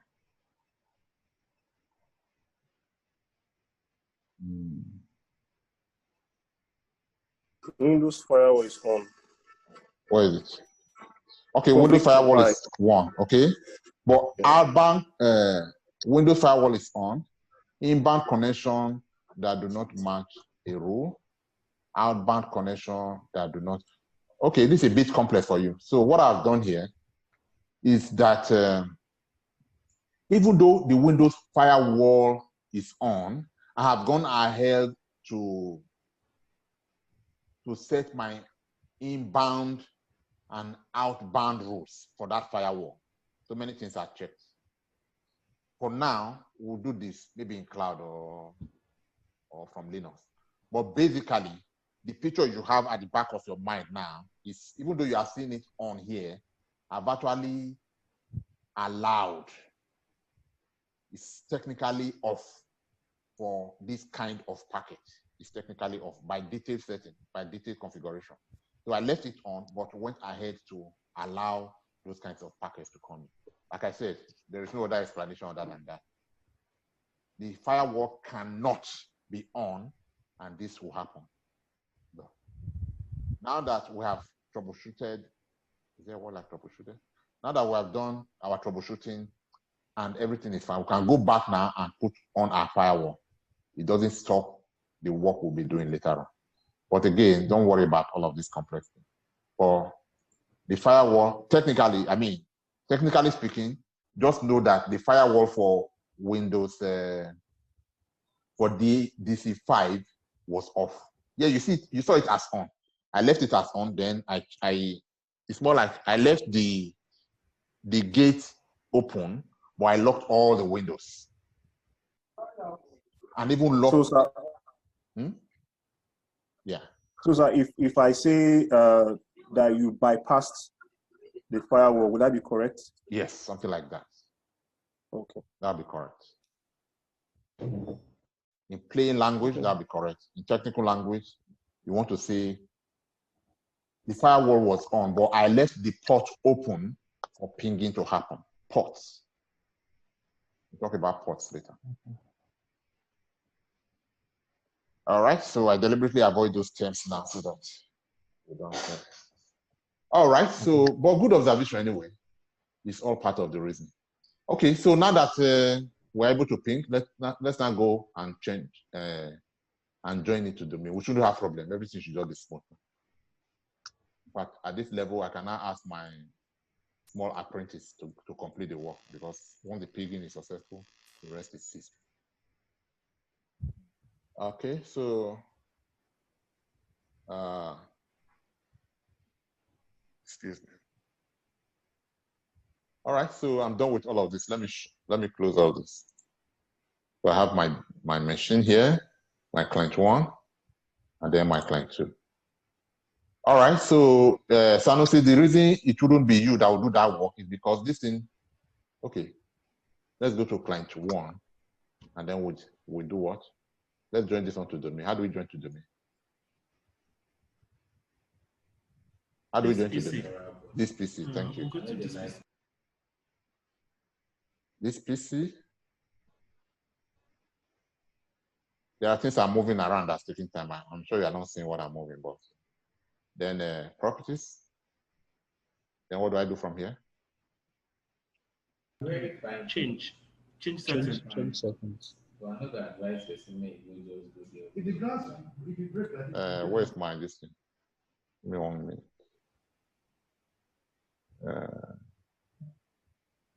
My video keeps hiding when I need it most. Okay, let me. All right, so change ID, right? And this time domain. So what's the domain name? COVID19.com. COVID19.com. And this time it's easy. Everything will work. Okay. Who am I? Once he asks you this, everything is fine. I'm the administrator. Administrator. And what's my password? Just to authenticate. All right. And it says, welcome to the domain COVID-19. Yeah. Then that's how to join computer to domain.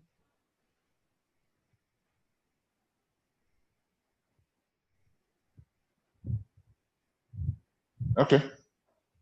It's taking a while. So, but it should go through. Welcome to the COVID-19.com domain. Okay. And then it says you must start your computer for this change to take place. Restart now. By the time this computer restarts, this computer will no longer be just a standalone computer. It will also now be a client that is able to do stuff with the domain, in the domain and with the domain controller. All right, so with this one, we have now successfully set up a network. If you were a network engineer alone, at this level, you have completed your work. You now need to go and employ a network administrator to begin to administer the network, manage the network, and make the network do what you have set it up to do.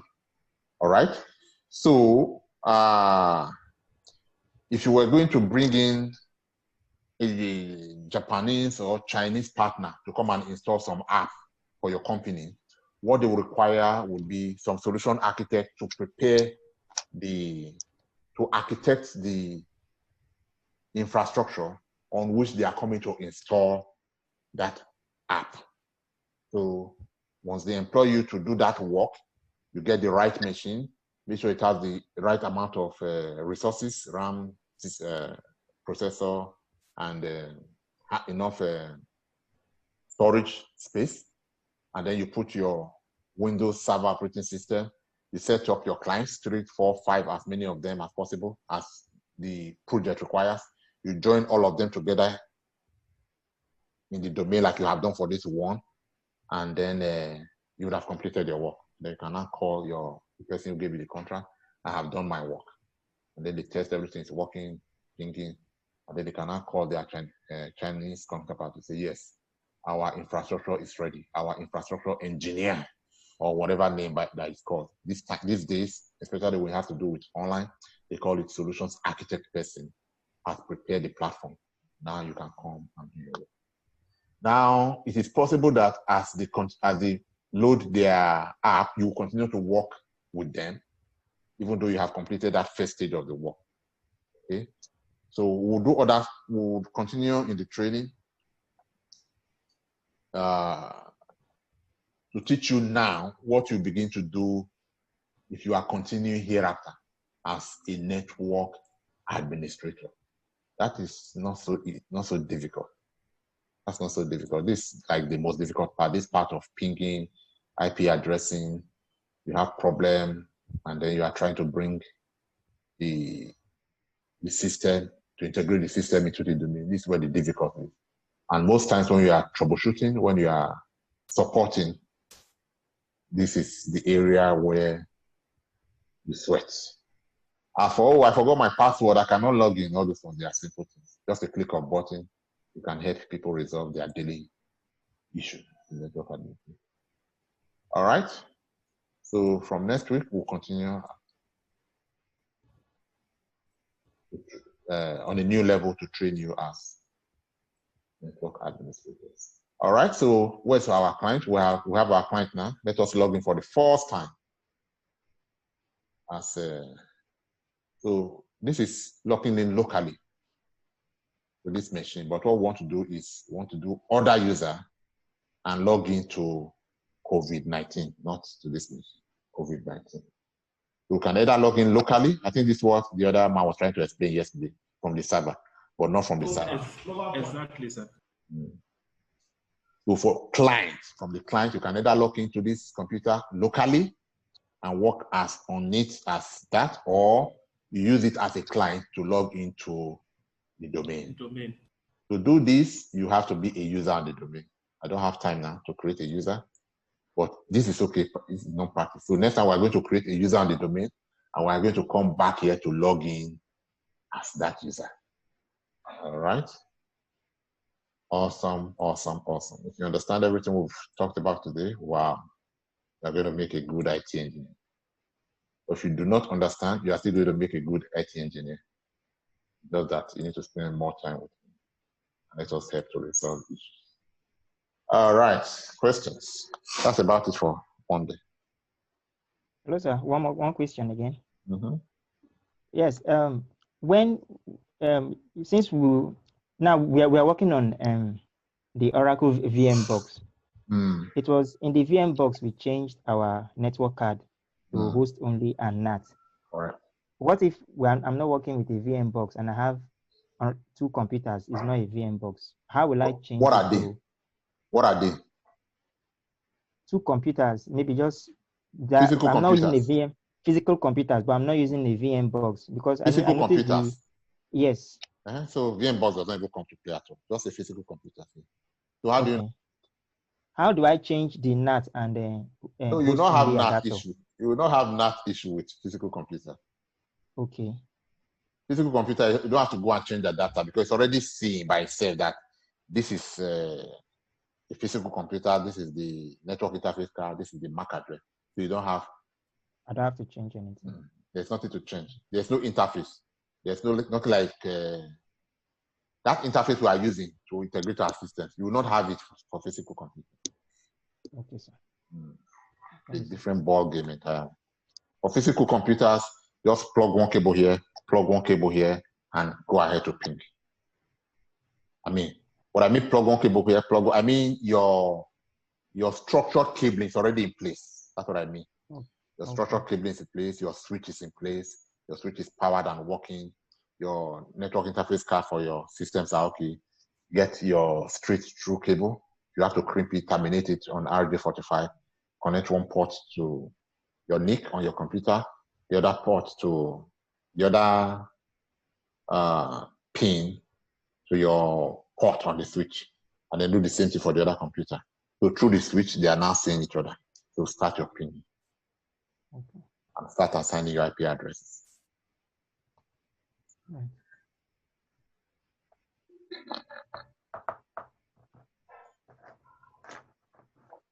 Questions?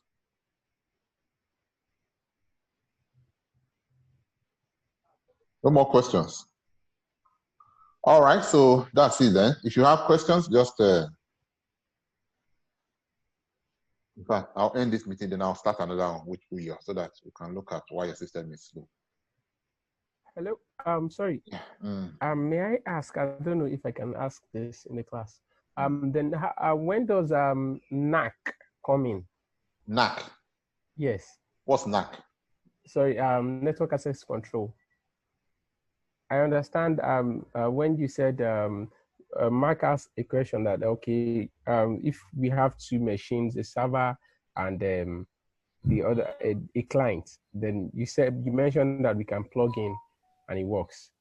But I don't know. I think there was a time. I think that was what I was trying to ask the other time too. There was a time usually I will get stuck, then I need to call someone to like give access control to the network. So I don't know. So what do you do? What kind of work do you do? Okay, I support users at the front end. Users for what app? What? Enterprise. I work with an organization in an enterprise environment.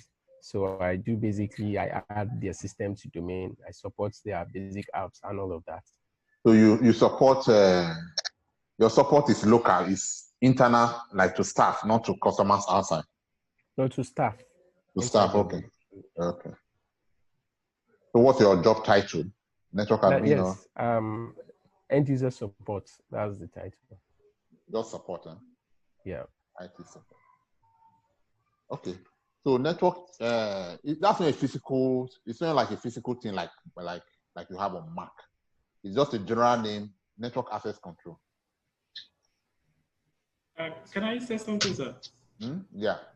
Oh, okay. Like for my organization, I do more of what he's talking about, assisting the user. And my whole interpretation here with what I do here, network access control means I have about 20 users, and this user in this department, accounting, I want to give them access to a special folder on the network. This department can access this. This is what they can do. This is what this can do. So giving them access control over the network of what they can do. This department can print on this printer only. This department can print on the other printer and only. That is what I do, and that is what I would call network access control. Okay. Yeah, not bad.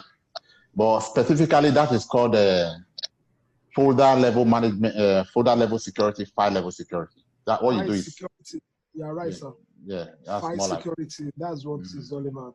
Yeah, file level security, folder level security. That's what you are doing, not access. But access control, more broadly, it's not even at your level at your level of network administration. That is at the level of networking. And what comes to mind readily when you mention network access control is routing. Security, routing. Yeah, routing. So exactly. Yeah, it's at the routing. Yeah, exactly. Exactly. Okay, you sir. agree with that? Yeah. Yes, sir. Thank you so much. So it's a bit more, I know it, but it's a bit more advanced for this class. And then exactly. you would do it. You would. That's exactly why I said I don't know if I can ask the question. Well, it's good. It's good. We are rubbing minds. Yeah, especially when you are dealing with security issues. At the layer 3 layer, especially with. Yes. So what comes to mind closely to that, now that you mentioned security, will be access control lists. Access control list. Yes. So you're going to do that in cloud. Exactly. You do that in cloud. It's very interesting. And they are not difficult to. The explanation of this thing is harder than the clicking. They are so simple to do.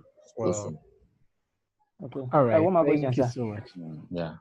One more question, sir. Yes. At the beginning of the lecture, I think I missed some part. And I want to ask the link for the Windows 10. Is there an evaluation and copy? Yes, evaluation copy. Yeah. The same place where you downloaded the Windows 2016. Okay. Windows 10 Enterprise evaluation copy. Okay. All right, sir. So, sir, how do we continue from here? Next week, what's our time? Tuesday, Wednesday, Thursday. Okay. Are we joining as usual? You will join. I know some of you are afraid that this man has something. This man has some hidden agenda somewhere. How is he going to make money from all of you? Don't worry. Don't worry. Enjoy it. Continue. I will train you until you at least with Windows you become guru. At least, but it's worth it. It's worth it. That's exactly my thought too. Thank you very much, sir. If you're not Nigerian, That's exactly my I thought. know. I will surprise you. I'll surprise you. One dime. I'll not ask from you. But just do us gently. Wow. That's nice. I'll not ask one dime. At least not now. At least get this one. Understand it so well. Let your knowledge make a difference in the world, and then let people know that there's a place you learn. So that's the level I'm at now. I'm trying to build a brand, make people. Let me train maybe the first 1,000 people for free, and not just for free. Make sure they really know what they are doing. I'm happy we're interacting. I mean, you people are. It's much more enjoyable when you interact and you bring your knowledge to play, and then we can rub minds. That's really great, sir. Thank you. Don't be scared. Don't be scared. I'm making enough money here for now to take care of me. Wow. We want to be like you, sir. That's why I'm training you. So be like me and more than. Hello, sir. I want to ask you. I want to ask you a question. Are you okay? Are you part of TTC Mobile World? I am TTC Mobile World. Wow. I'm one of your staff there. What are you? Where are you? Who is talking? I'm working in Afis Obindi. Afis Obindi. You say you are one of my staff. Where? IPNX. Oh, really? Afis Obindi. Yes, sir. When I saw this Obindi, I pay your salary from. Of course. And for those who don't know, I'm a recruitment. Afis Obindi is one of my staff. Now the name rings there. I have like 63 of them. That's good. So your money is. Don't worry, you will learn. Afis Obindi. Glad I want to learn. No, now that I know you, I will open your brain and put everything inside. I'm ready to take it, sir. Yes. No problem. We'll get there together. Hello, sir. Yes, sir. Yeah, I can hear you. Can you hear me? Yes, sir. I can hear you, sir. Okay. I just want to ask a question. My question is between the virtual one and the physical. I mean, putting two machines together. Which one's the effective one to know more? Between the virtual one and physical, between virtual networking and physical networking. Exactly. Yeah, virtual is the way to go. Virtual is the way to go. That's why people who already know physical are even moving on to virtual. Virtual. 21st century. 24? I said being 21st century, so we need to move ahead. Yeah, virtual is the way to go. Cloud is the way to go. Cloud is virtual. Okay. All right. So, Afis Obindi, say hello to Shade for me. Okay, sir. Your hello, sir. personnel director, or what's her? Yes. Shade from HR. HR director. Director. Yes, sir. And okay, Valentina, yes. And the manager, HR manager. HR manager, Tosin. Tosin. Tokbe. Yeah. All right, so that's about it. Any other question? Yes, sir. Yeah, we are. Okay, sir. I wouldn't say I followed through everything today. But I was kind of having network issue earlier before the class or after the class started. Because I was just wondering, like, for somebody who has very little knowledge in this, because following you through, like when you click on this, when you click on that, okay, it seems like something I could remember, like when I'm practicing on my own. Now the issue is when I'm in like a real life situation and I'm given something like this to do, is it just for me to remember, oh, you clicked on this, okay, I should click on this. Like, I'm trying to understand, is it so easy for someone to just get this knowledge, understand what it is we're doing? Because there's some questions they were asking. I know some of them already have like a better knowledge of this. But I'm wondering, like, for someone like me who is quite new in all this, how easy is it supposed to be? Okay. So two approaches. One, practice. No, definitely. Even me, I cannot remember everything. No one expects you to remember everything click by click. To be honest with you, it's because I've done these things over and over. That's why they stick. So I do not expect you, especially at this level, to remember everything. So the way to try and remember as much as would help you on the field is practice. Practice, practice, practice. But again, what's motivating you to practice? Okay, this is what I'll do. I'll put, ideally, you should be buying a manual. For my regular students, they buy manual, $30. So this is supposed to be free, so I can't ask you directly or indirectly to pay money. So what I'll do is put up a manual, like a handbook, so that if you don't remember, you will not remember everything. So, what was it trying to say? And then you can. Not like explaining everything, because you already have this video online. So it will help to know that, oh, I forgot that command. What did it say? IP config. How is IP config pressed again? And quickly open it. At this place, enter IP. Oh, okay. So I will do like a handbook. Okay, you can remember the part where there was where the issue of the firewall rather, blocking the, like how on a good day would I know that the issue was the firewall? Yeah, that one you'd have to. It is practice. Practice will make you remember. And then reading. Yes, and apply reasoning too. It's reasoning. I don't once you get the fundamentals by practice, and then you have that handbook, by the time you go through them, I think you are trying to, don't try to learn so much at once. Don't try to learn, just take it step by step. Make sure you understand what you're doing, not just click because I said, okay, the next thing is firewall, then just go on. You know the reasoning that, who was it? Or last week come here also. Yeah, let's just take it step by step. I think at the end of the day, that's the conclusion. We'll take it step by step. Yeah, do the manual, the part that you rub minds with people who are already on the field. Post it on WhatsApp group. Time iron, sharpen iron over a period of 1, 2, 3 months. Then we get sharper. Yeah, but I see people who are here, most of them did not even start this well. You just have to be determined and encourage yourself. If it's something, unless it's something you are not really, that's boring and you are not interested in, you are not trying to force yourself. But once you see that there is light, and then it's something that you can eventually develop interest in, then don't be scared. We'll help you.